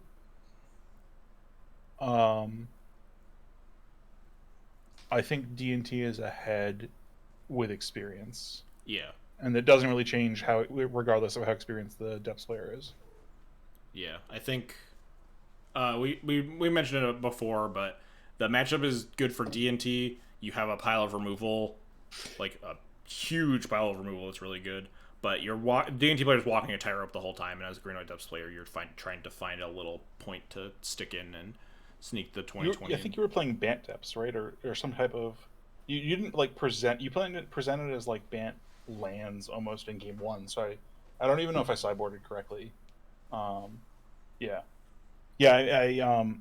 It's unfortunate that our replays were lost, but Oh yeah, that's sad. We could have gone. We would be going over your match today if the Moto update didn't. I was very confused initially, and I'm pretty sure I sideboarded incorrectly. That was like one of the matches I was like kind of excited to talk about, because despite being frustrated that I lost everything, I was like also like, well, I played against Delver a bunch. It wasn't a ton that happened. I like misplayed against Jeskai Breacher. Now I'm glad I don't have to talk about those things. But I think a extremely experienced depths player will struggle to beat an experienced D&T player. Yeah. I think it's just like a really bad matchup. The interaction points that D&T has are really complex. It can brick a lot of depths protection. And it's just really good at buying turns, and D&T only needs turns. Yep, I agree on all points. Negator used to thank me for popularizing Yorion D&T because I made green-black depths' matchup better, but I don't even know if that's the case anymore because Solitude exists. Yeah. I used to fully agree with him that we made our depths matchup worse because we had less removal and like a big grindy card that didn't matter in the depths matchup, but now with Solitude, I think that just doesn't matter at all. GG's, I think so. Cutting Revoker is the real crime here. Revoker is the perfect example of like old cards that got a lot worse. I hated Revoker for a really, really long time actually, but it was just one of those cards that had to exist in the deck for a while, and then Skyclave Apparition finally let us free of that card. Revoker had aged so badly, and that card was like not even good back in the top Miracles era. But man, I am happy to be rid of that card. Yeah, that card was horrible. Notably, again, different eras, it was more okay in the world of Sensei's Divining Top and the premier combo decks being like Ant and Sneak and Show, where you want to turn off your Caracas and then Revoker on Sneak Attack, Stone Cold and Sneak and Show in game 1. But just like the premier combo decks are like, Doomsday and Red Black Reanimator or whatever. And your Revoker ain't doing a lot there. Also, I want to clarify, I said Revoker was horrible because its creature type is horror.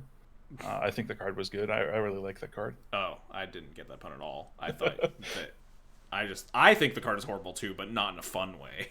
I think it's horrible now. Yes. But I think it was among the most interesting cards, like especially in like the D&T mirror, like pre Skyclave.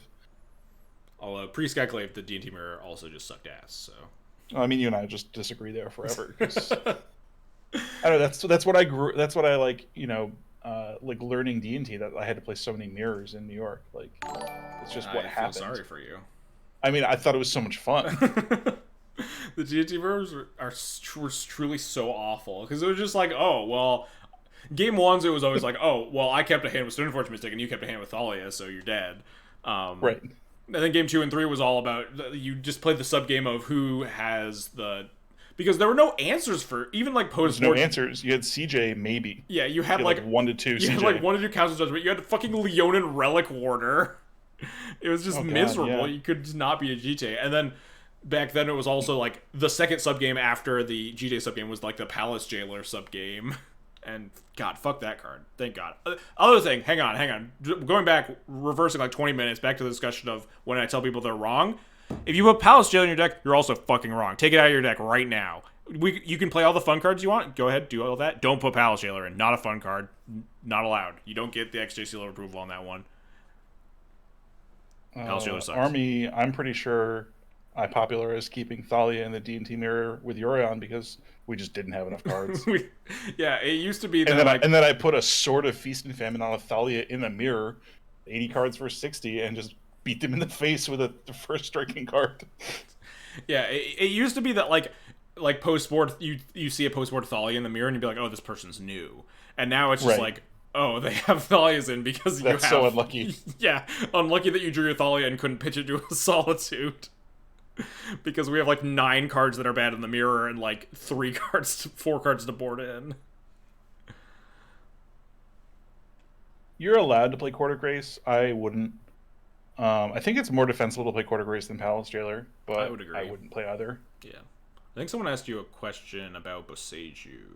Oh, yeah, I responded in chat. I spent like an hour picking Newton's brain about Once Upon a Time in depths, and didn't consider that Boseiju was being printed tomorrow. Oh yeah, that's cool. So now I'm Once Upon a Time for your disenchant? That's fun. I mean, yeah, that's cool, I guess, but it's probably more annoying that I have to play against it because it's just like another Assassin's Trophy effect. Okay, yeah, I don't think it's that popular. It's not like harder to beat than Wasteland.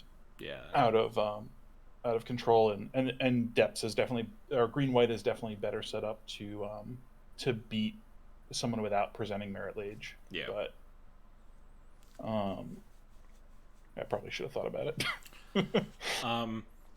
Someone redeemed trash talk about Luminarch Expert right at the beginning of the stream, and I ignored it because I wanted to get into discussions. But someone has redeemed it now, so I will take a brief moment here. I think we should ignore it again because that's what we should do to that card every time.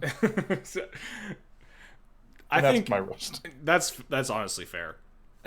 I really think that time more than anything has proven who's right and who's wrong on that one.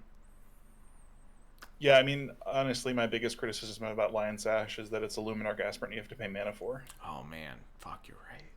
I know. Sorry. Hang on. We need to talk about this. I was gonna save that for later, but this has been going on for 90 minutes. Yeah. I mean, in fairness, if you could find Luminarch Aspirant off of your Stoneforge Mystic, it would be more considerable.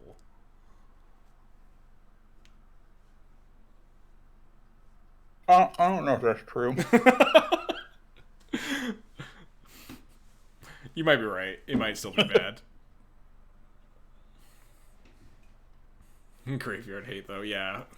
I mean, yeah, if Lion Sash just was a 2, like, pay white, put a 1/1 counter on this, I think it would be, weirdly, it would be worse. If that makes sense. You don't put this card in your deck because it's like an equipment that also is a creature that can get big. You put it in your deck because it's like a weird scavenging use thing. I mean, I think I would be so happy to play Lion Sash if we still had room for cards like, Sarah Avenger or Mirren Crusader. Like, the Death and Taxes deck is just not a deck that worries about winning the game anymore. And I think that it's just so much better to play generically strong answers to all permanent types that you can than it is to try to, like, kill your opponent. Yeah, that makes sense. D&T is a control deck, and I think Yorion has really solidified. That's always kind of been true. D&T's been a really ambiguous, like, aggro prison control deck for most of its history, but with the advent of Yorion, I think it's pretty firmly solidified as one of the best endgame control decks in the format. Like, there are not a lot of decks in the format that can beat D&T in a game that goes long. Yeah, I mean, the premier control decks adopted a card that was really good for them in Uro, and D&T shortly after got a non-combat answer to Jace the Mind Sculptor. Yeah. And Jace is like not really playable right now, but like if you think about the games where you would lose to Terminus and to Jace because you couldn't answer it on your following turn, now you could cast a Skyclave and answer it. Mm-hmm. And all of a sudden, like the control deck, the Miracles deck has, five ways to win the game, 6 ways to win the game. Like they don't play Entreat the Angels. They don't have a way to kill you that you can't answer. Yeah, people like the cards you were scared of in the control decks are like Shark Typhoon or like Sideboard Paradox Zones, like someone in chat mentions. Notably, Honorog in the paper Channel Fireball whatever thing he went to, he was playing an Entreat the Angels in his deck.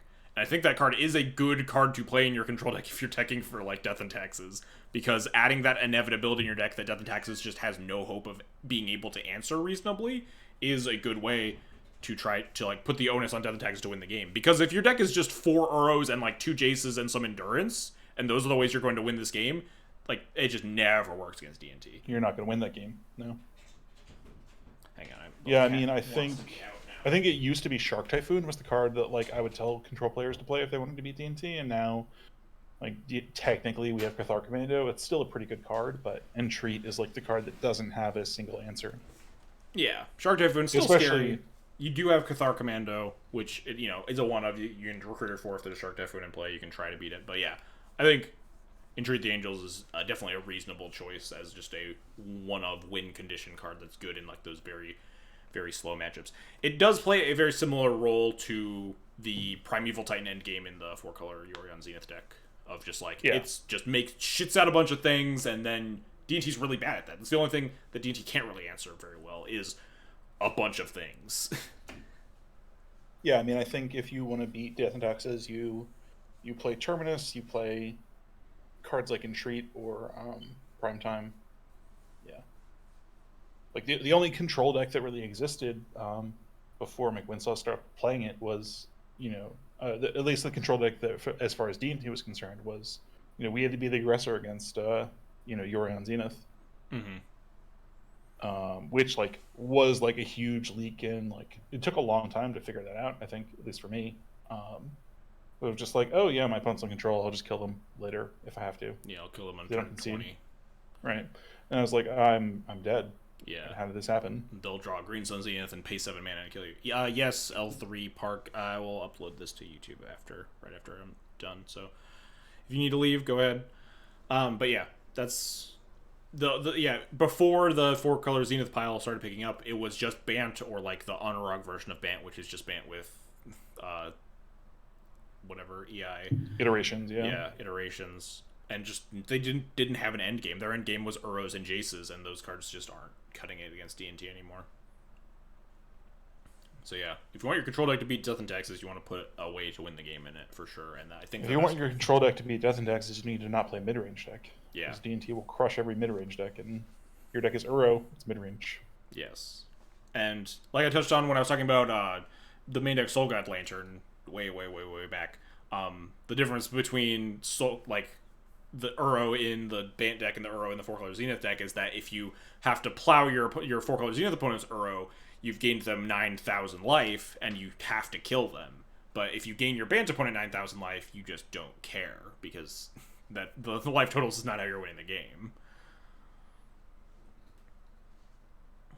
So yeah, putting in a card like an Entreat the Angels does change that dynamic, where it shifts more towards the I don't want to gain my Bant opponent a bunch of life because I need to kill them before they can set up an Entreat for 7 or whatever.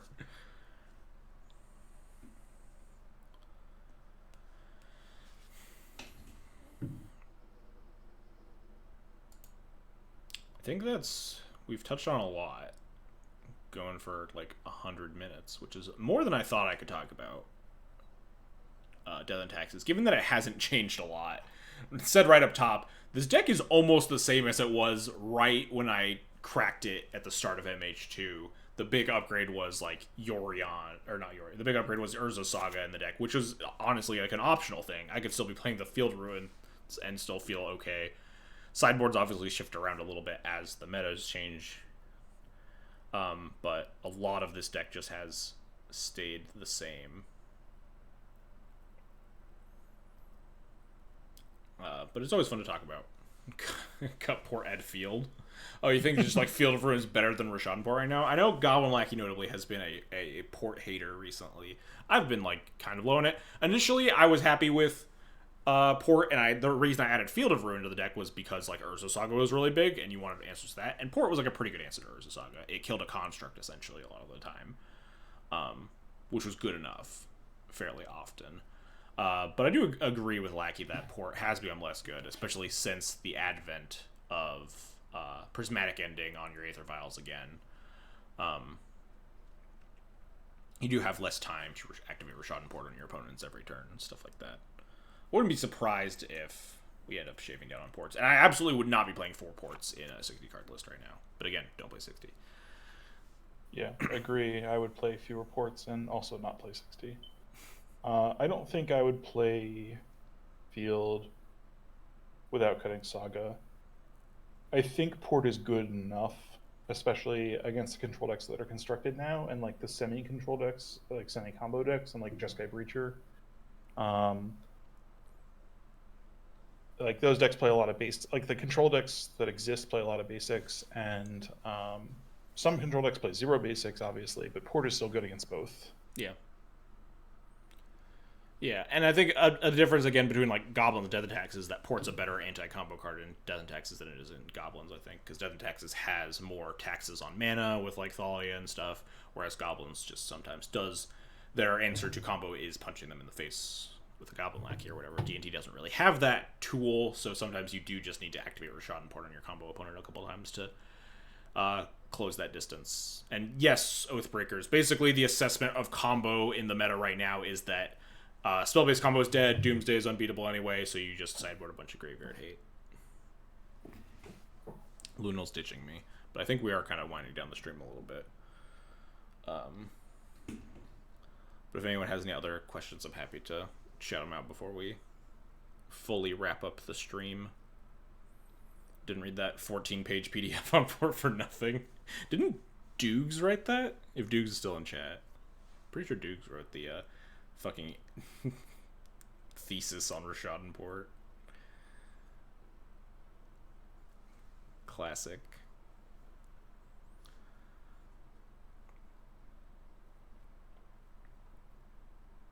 Sadly out of date now. Yeah, we should run it back. We should write the revision to the Rashad and Port thesis. Although we just finished talking trash about Rashad and Port for 5 minutes, so maybe it's not the optimal time to revise it, but sometime.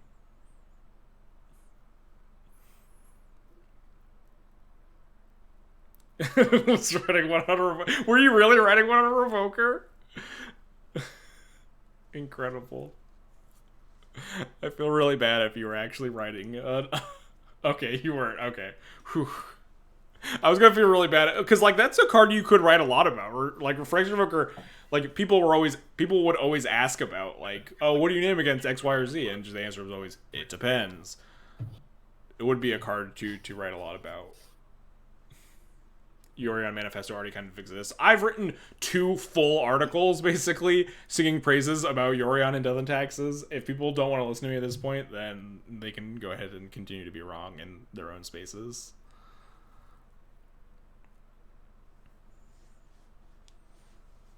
The Port, Revoker, and Jailer thesis. Look, Rashad and Port's still in my deck, at least. We can write a thesis about Revoker and Jailer. Oh, yes. Port losing value was part of the original like thesis of Yorion isn't a big cost. Yeah. Too. The thesis was that your good cards aren't like absolutely necessary and or replaceable.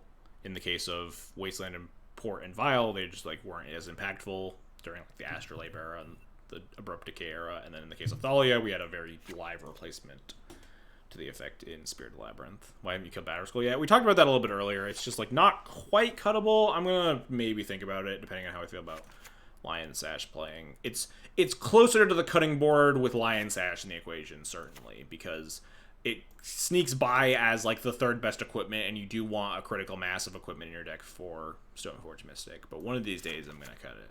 I'm gonna crack the code and I'm gonna be able to build a deck without Batterskull. Possible like the 4th Flicker Wisp or like the 2nd Yorion is better because it just resets Cauldron. Do you want to play a Yorion on the main deck? I don't know if I want to play a Yorion on the main deck, but it's possible that like a way to reset Cauldron again is better than a Batterskull. It's at a certain point. Seems like a in deck little building. psychotic to put a main deck Yorion. I mean, it was a little psychotic to put Yorion on the sideboard in the first place. Well, I think those are two very different things. I mean, sure, but it's possible that like Batterskull as a recruitable sticky threat is less relevant than more ways to reset Cauldron. Yeah, that makes sense. That's my thesis. If we're going to talk seriously, I do agree. Sad thing about Revoker is that we don't get like sicko blind names anymore, and notably they just printed "You Are Already Dead," which is the new best name for Revoker when you're miles ahead or miles behind. Like Dr. Bill says, filed in a Revoker named Black Lotus before it died to the Liliana -2 that was on the stack. I've done that with like, okay, this Revoker's chump blocking, I'm gonna name, Abandoned Hope or whatever. Wait, but why in the SCG event do we not violin Revoker and name Liliana? Oh yeah, I don't know. That seems like that's the real question I have from that story. That seems like maybe a better play. It was psychotic to play Timeless Dragon to look where we are now. Yeah, I think it was. I don't know if it was like specifically Yoshiwada or like just some of the other Japanese community in general that were playing Timeless Dragon before us. Definitely. Yeah, I know. Paroko pointed it out to me a couple of times, and I dismissed it early on because it just didn't really process how the card would play out. But I think it just plays out so well against a lot of the matchups where speed matters, and well, against like Delver, it plays out well. Like it just smooths out your draw when you can otherwise have a clunky draw around days. People look at Timeless Dragon as like a weird clunky creature when they're not looking at it as Horizon Canopy that always draws an uncounterable 4/4 flyer. And doesn't sacrifice itself. And doesn't cost us a bunch of life to tap in the early turns. Timeless Dragon is the 35th land in this deck, and that's something that people don't fully understand a lot of the time. Yeah. I think control players don't know that yet. The Timeless Dragon is Shark Typhoon that always draws you a land, and you can split the mana up. Yeah. But, like, it's what the card does. You can't pitch Timeless Dragon to Force Will, though. Can I pitch it to Solitude? And I've notably not plain cycled it specifically to hold it banned for Solitude. So control players need to play Terminus, Entreat the Angels, and then they have enough white cards for Solitude. Got it. Okay. Now we're talking. I do think Solitude is, I don't know if I would say underplayed card in Legacy, but it's a card that like could use some more love in Legacy. I guess it's just hard to support.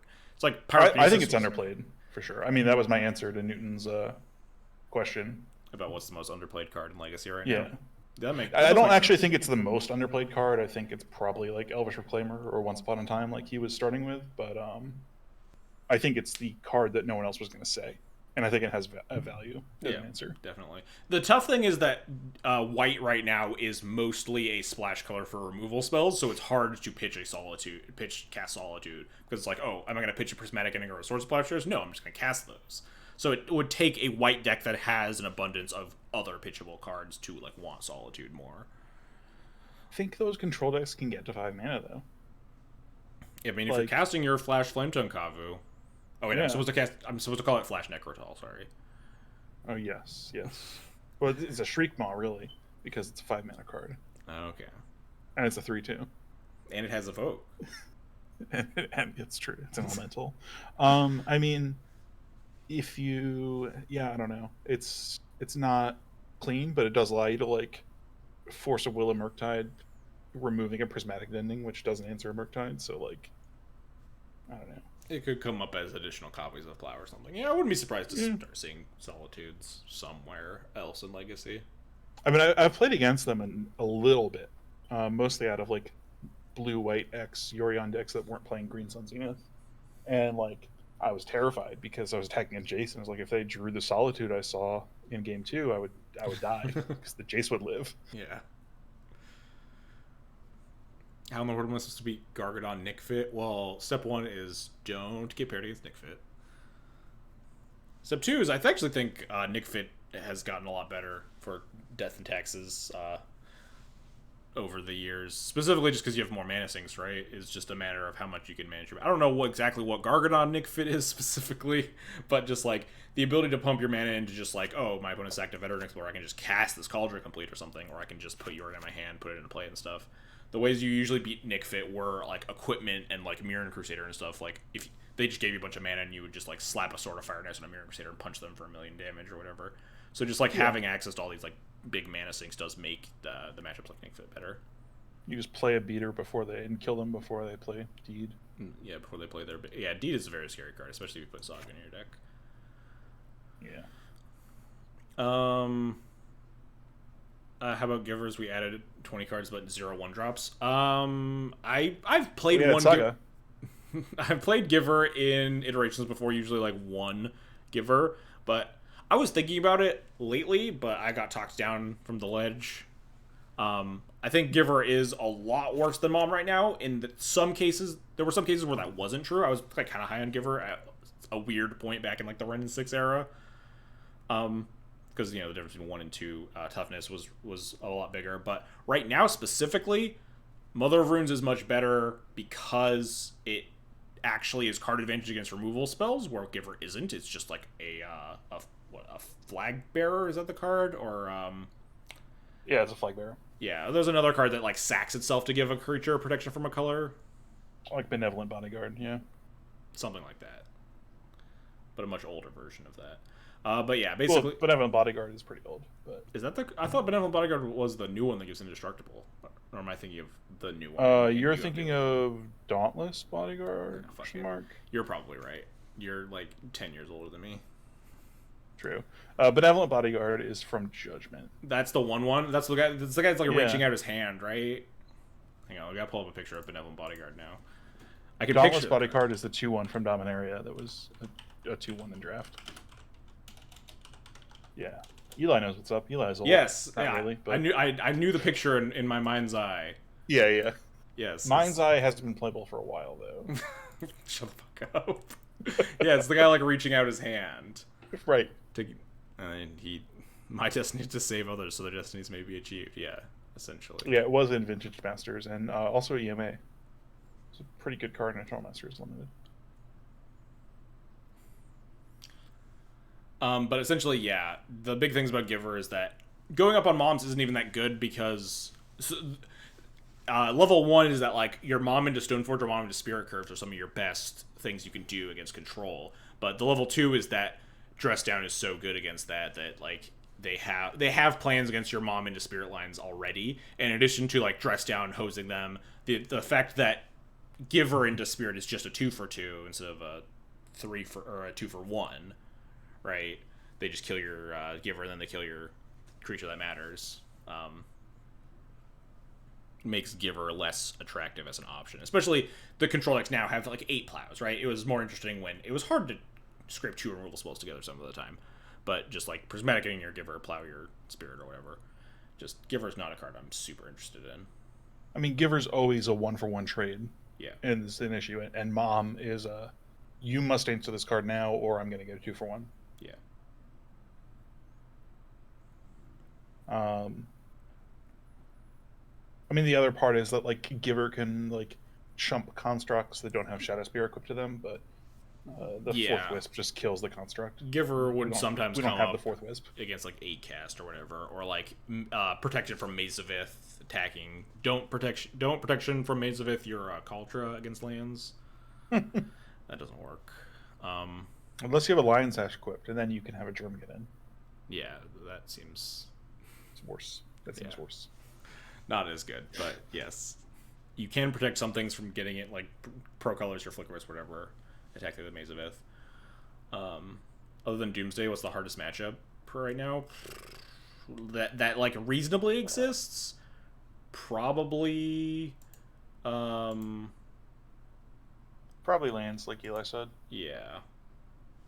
Probably lands. Post doesn't really exist that much, but that's a very bad matchup, I think. I mean, that's a matchup where Solitude makes a huge difference, too. Like, I don't know if that, like, makes it, like, worth, like, considering in sideboarding construction, but, like, certainly closer to thinking about Post in my sideboarding choices than I've ever been before. Yeah, that's fair.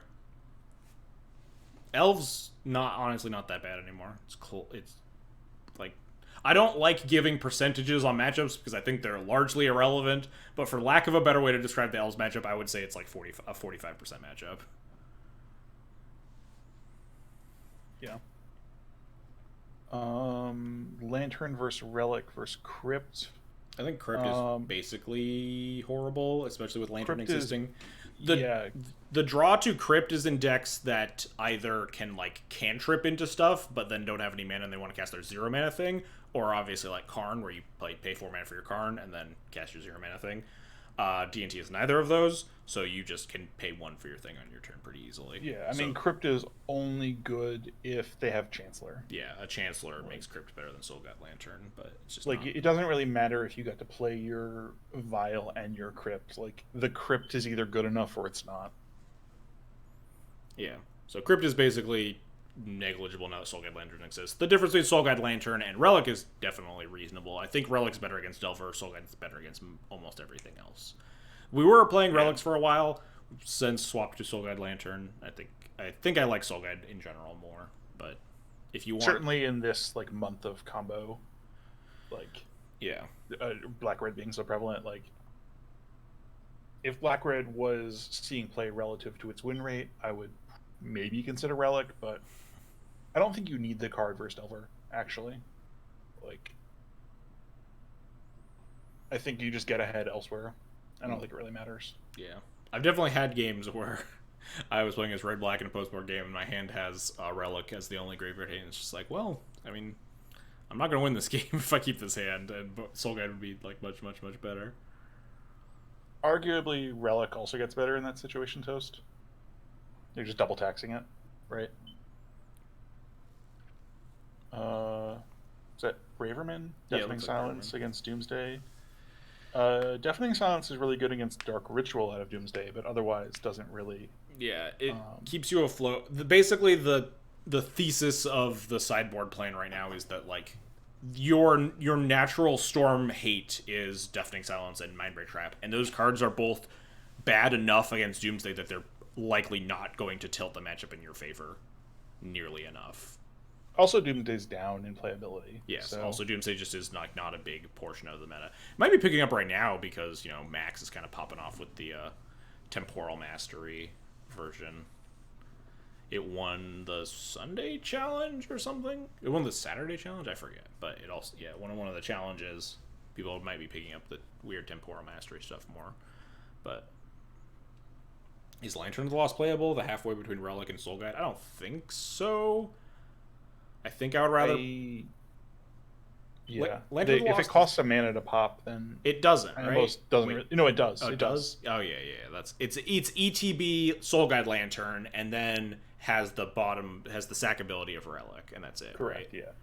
Yeah, I mean, I think the fact that it's a 2-mana play is...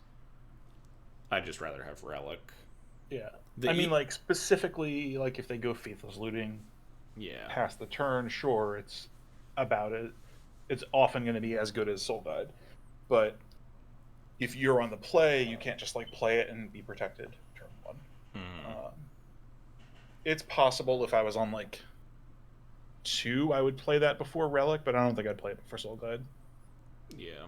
And I'm not sure I'd play...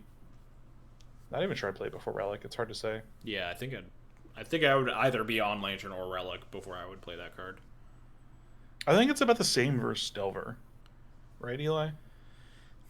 Well, it's better off of Saga, and it's worse in your opening hands, right? You love Relic on turn 1 against Delver because you just can tap it every turn, and it makes it much harder for them to Dragon or DRC or whatever. But if you grab it off of Saga, the ETB Soul Guide effect can take them off of Delirium a lot of the time because it's very hard for them to get a creature or whatever that 4th card type is in the bin, whether it's a Mishra's Bauble or like a milled creature with a DRC or whatever. Yeah, that's fair.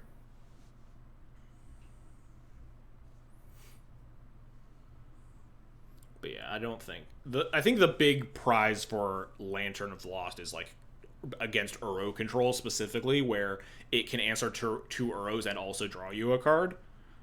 But that's fair, yeah. Uro's just so low on the list of things that D&T cares about. Right. Yeah, they need a loam before the Uro is a factor. And yeah, all those cards use the graveyard. I think we can about wrap it up here. Yeah, one more thing about like hate is like I don't know. I'm maybe closer to playing Curse of Silence than adding Deafening Silence back into my sideboard. I mean, it's a card I've tried, and I know there are probably spots where you could get away with playing Curse of Silence, especially in a world where like we keep saying, Storm Combo is really kind of dropped off the face of the earth. If all the decks are like Show and Tell and Doomsday, where if your deck's named after a card, then it's probably Curse of Silence is probably pretty good against. I guess to explain that more fully, like the amount of, I think the threshold of Curse of Silence is you could add to your deck that have an impact is lower, and it's harder for me to like say I want to put 3 Deafening Silence back in my sideboard compared to like I can cut a card for Curse of Silence potentially. Yeah, I could buy that. Yeah, I agree. I think Curse of Silence is probably better than Deafening Silence right now, given how bad Deafening Silence is, and like you could play Curse of Silences because I think that's the best reasonable card you could play against Doomsday. I'm still not thrilled about it, but yeah, I'm definitely not thrilled about any of our options for Doomsday.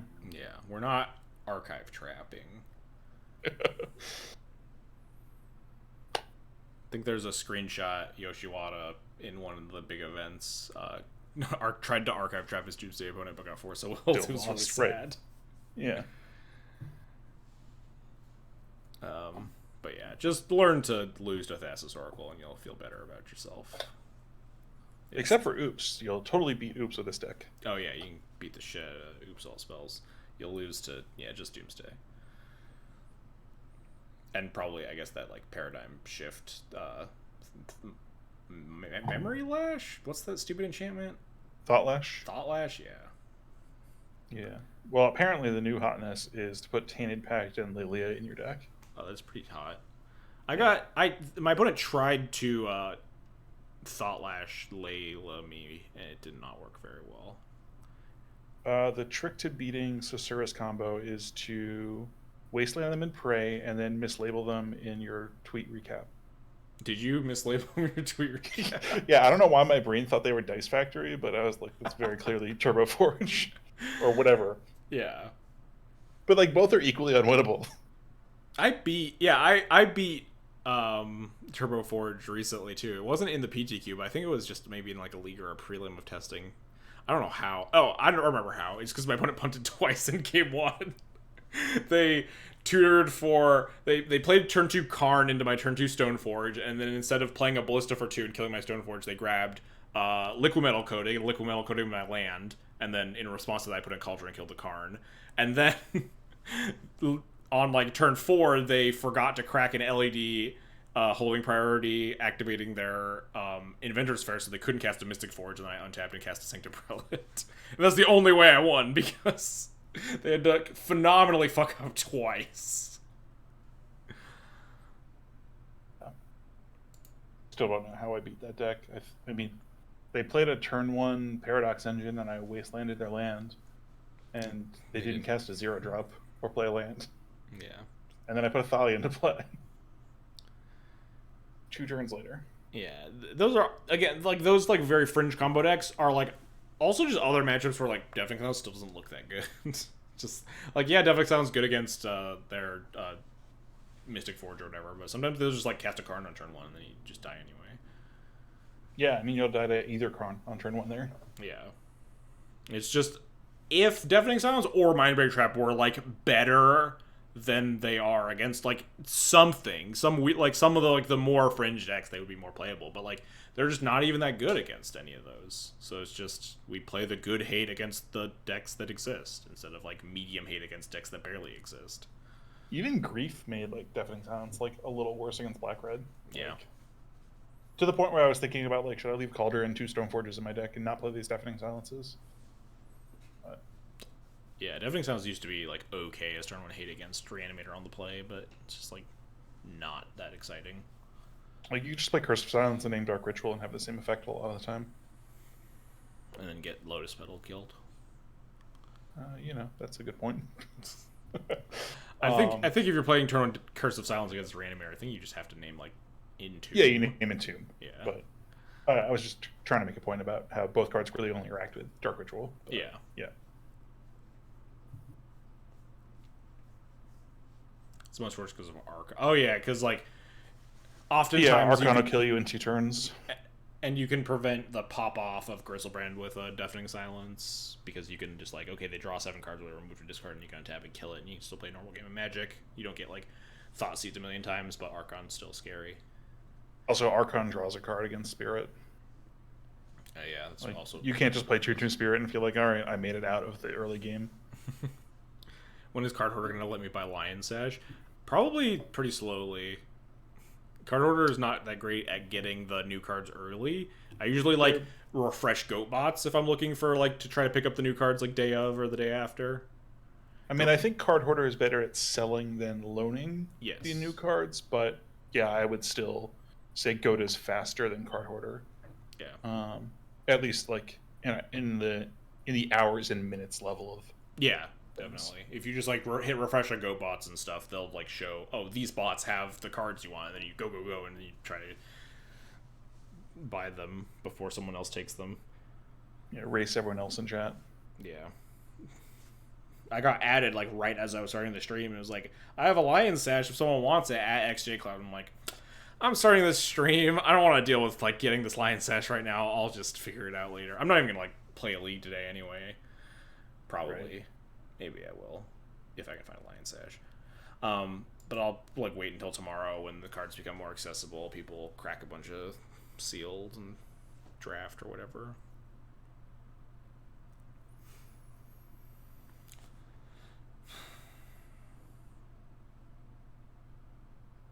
All right, I think this is a good stopping point. We've talked at great length about the deck, and I hope for those of you out there that are going to the SCG, where's the SCG this weekend? Is it Philly? Yeah. I don't know. The East Coast doesn't exist to me. Yeah. But yeah. Good luck to all taxers going out to Philly. Let me know how you do, or if you have any... Kamigawa's not legal this weekend, right? No, Kamigawa is legal next weekend. So I guess some of this advice was not very helpful to them. I mean, a lot of it was. I think the general underlying of if you want to play the unhinged sideboard to target a specific combo deck, then your main deck will beat another chunk of the meta, and then you could probably just win the event and shout out this podcast or this Twitch stream. But yeah, if you have more questions going to Philly or whatever, feel free to DM me, or maybe Luinil. Yeah, for sure. I've been informed that Luinil's a better teacher than I am. But yeah, our DMs are both open on Twitter. Luinil's at Jason K. Murray. I'm obviously at XJCloud. So yeah, if you have any questions going to Philly, playing Death and Taxes, hit us up. I will happily answer any more questions there. But yeah, good luck to everyone going out there. Thanks everybody for coming and hanging out, and thank you to Luinil for coming and chatting, not about his excellent showcase win, which unfortunately all our replays were killed by the Moto update, so we couldn't do our showcase recap or the following PTQ recap on Friday that I had planned to do. That's the real loss, because you're just going to have David on at some point to talk about D&T or... Yeah, which is very sad. I was going to have Static Gripped on, a.k.a. David Lance, who I don't think I've ever had him on the stream before, but I was excited to chat with him. Local terror to the Ohio paper metagame. It feels all like... formats. Yes, it feels like every time he shows up to like the Buffalo Chicken Dip Legacy events or like anything else that's going on in Ohio, he just like knocks it out of the park. But yeah, he's a great Death and Taxes player as well. I'm happy to have him on the stream, but I'll just have to win something else to get him on the stream. Or he'll have to win something, but he doesn't play a lot of Moto. I need to bug him to play more Moto. Anyway, are you going to actually start streaming MTGO again? Probably not. I don't like streaming MTGO a lot lately. I don't have enough time, don't have enough desire to anymore. I'm old. I'm almost 27. I bet your back is hurting. It is, actually. I fucked up my back really bad this weekend shoveling the driveway. We had a huge snowstorm in the Midwest. I had to shovel the driveway, and I put myself out for most of Saturday because I'm bad. I shoveled with improper form. What's a huge snowstorm for the Midwest? I don't know in inches, but I know in terms of my work was closed for 2 days. So that's. But that doesn't mean anything. Yeah, it wasn't actually. Is that like 4 inches? Or... Yeah, it wasn't that big. It was okay. It was probably like 4 or 5 inches. Probably sounds right. Talking to one of my friends back home, and he's like, "Yeah, we got 2 feet," and I'm like, "Okay." I could open my front door very easily. But they closed my site for two days, Thursday and Friday, which was reasonable. The roads were awful, but that's more St. Louis than it is the snow. Yeah, I may be in New Jersey now, Eli, but I still grew up in New England. It's always going to be a loaded question when it comes to snow. Can't remember the last time I shoveled less than 12 inches of snow. I wouldn't have shoveled, but my driveway is really long, and I struggled to get up my driveway over like 4 inches of snow or whatever. I did have to get to work on Monday, so I just carved out a path for my car and let the rest of the snow melt. No snowblower. No, I need to invest in one though. After I fucked up my back, I was like, I'm just gonna buy a snowblower. Leave it in my garage, use it once a year. Yeah, just make sure you get a good snowblower. Yeah, I don't know anything about snowblowers. I'll ask. Something that just goes forward for you. Oh yeah, definitely. Yeah. If you have to push it, then it's just like, what are you doing? That's what my lawnmower does already. Technology is so wild. You can just hold down the little lever on the lawnmower and it pulls itself forward. I didn't have that when I was mowing my parents' lawn as a kid. It's also electric instead of gas, so technology, man. Burr. Buy a flamethrower. Probably pretty effective at getting the snow off your lawn. Maybe not the best for my wallet or the environment, but definitely something.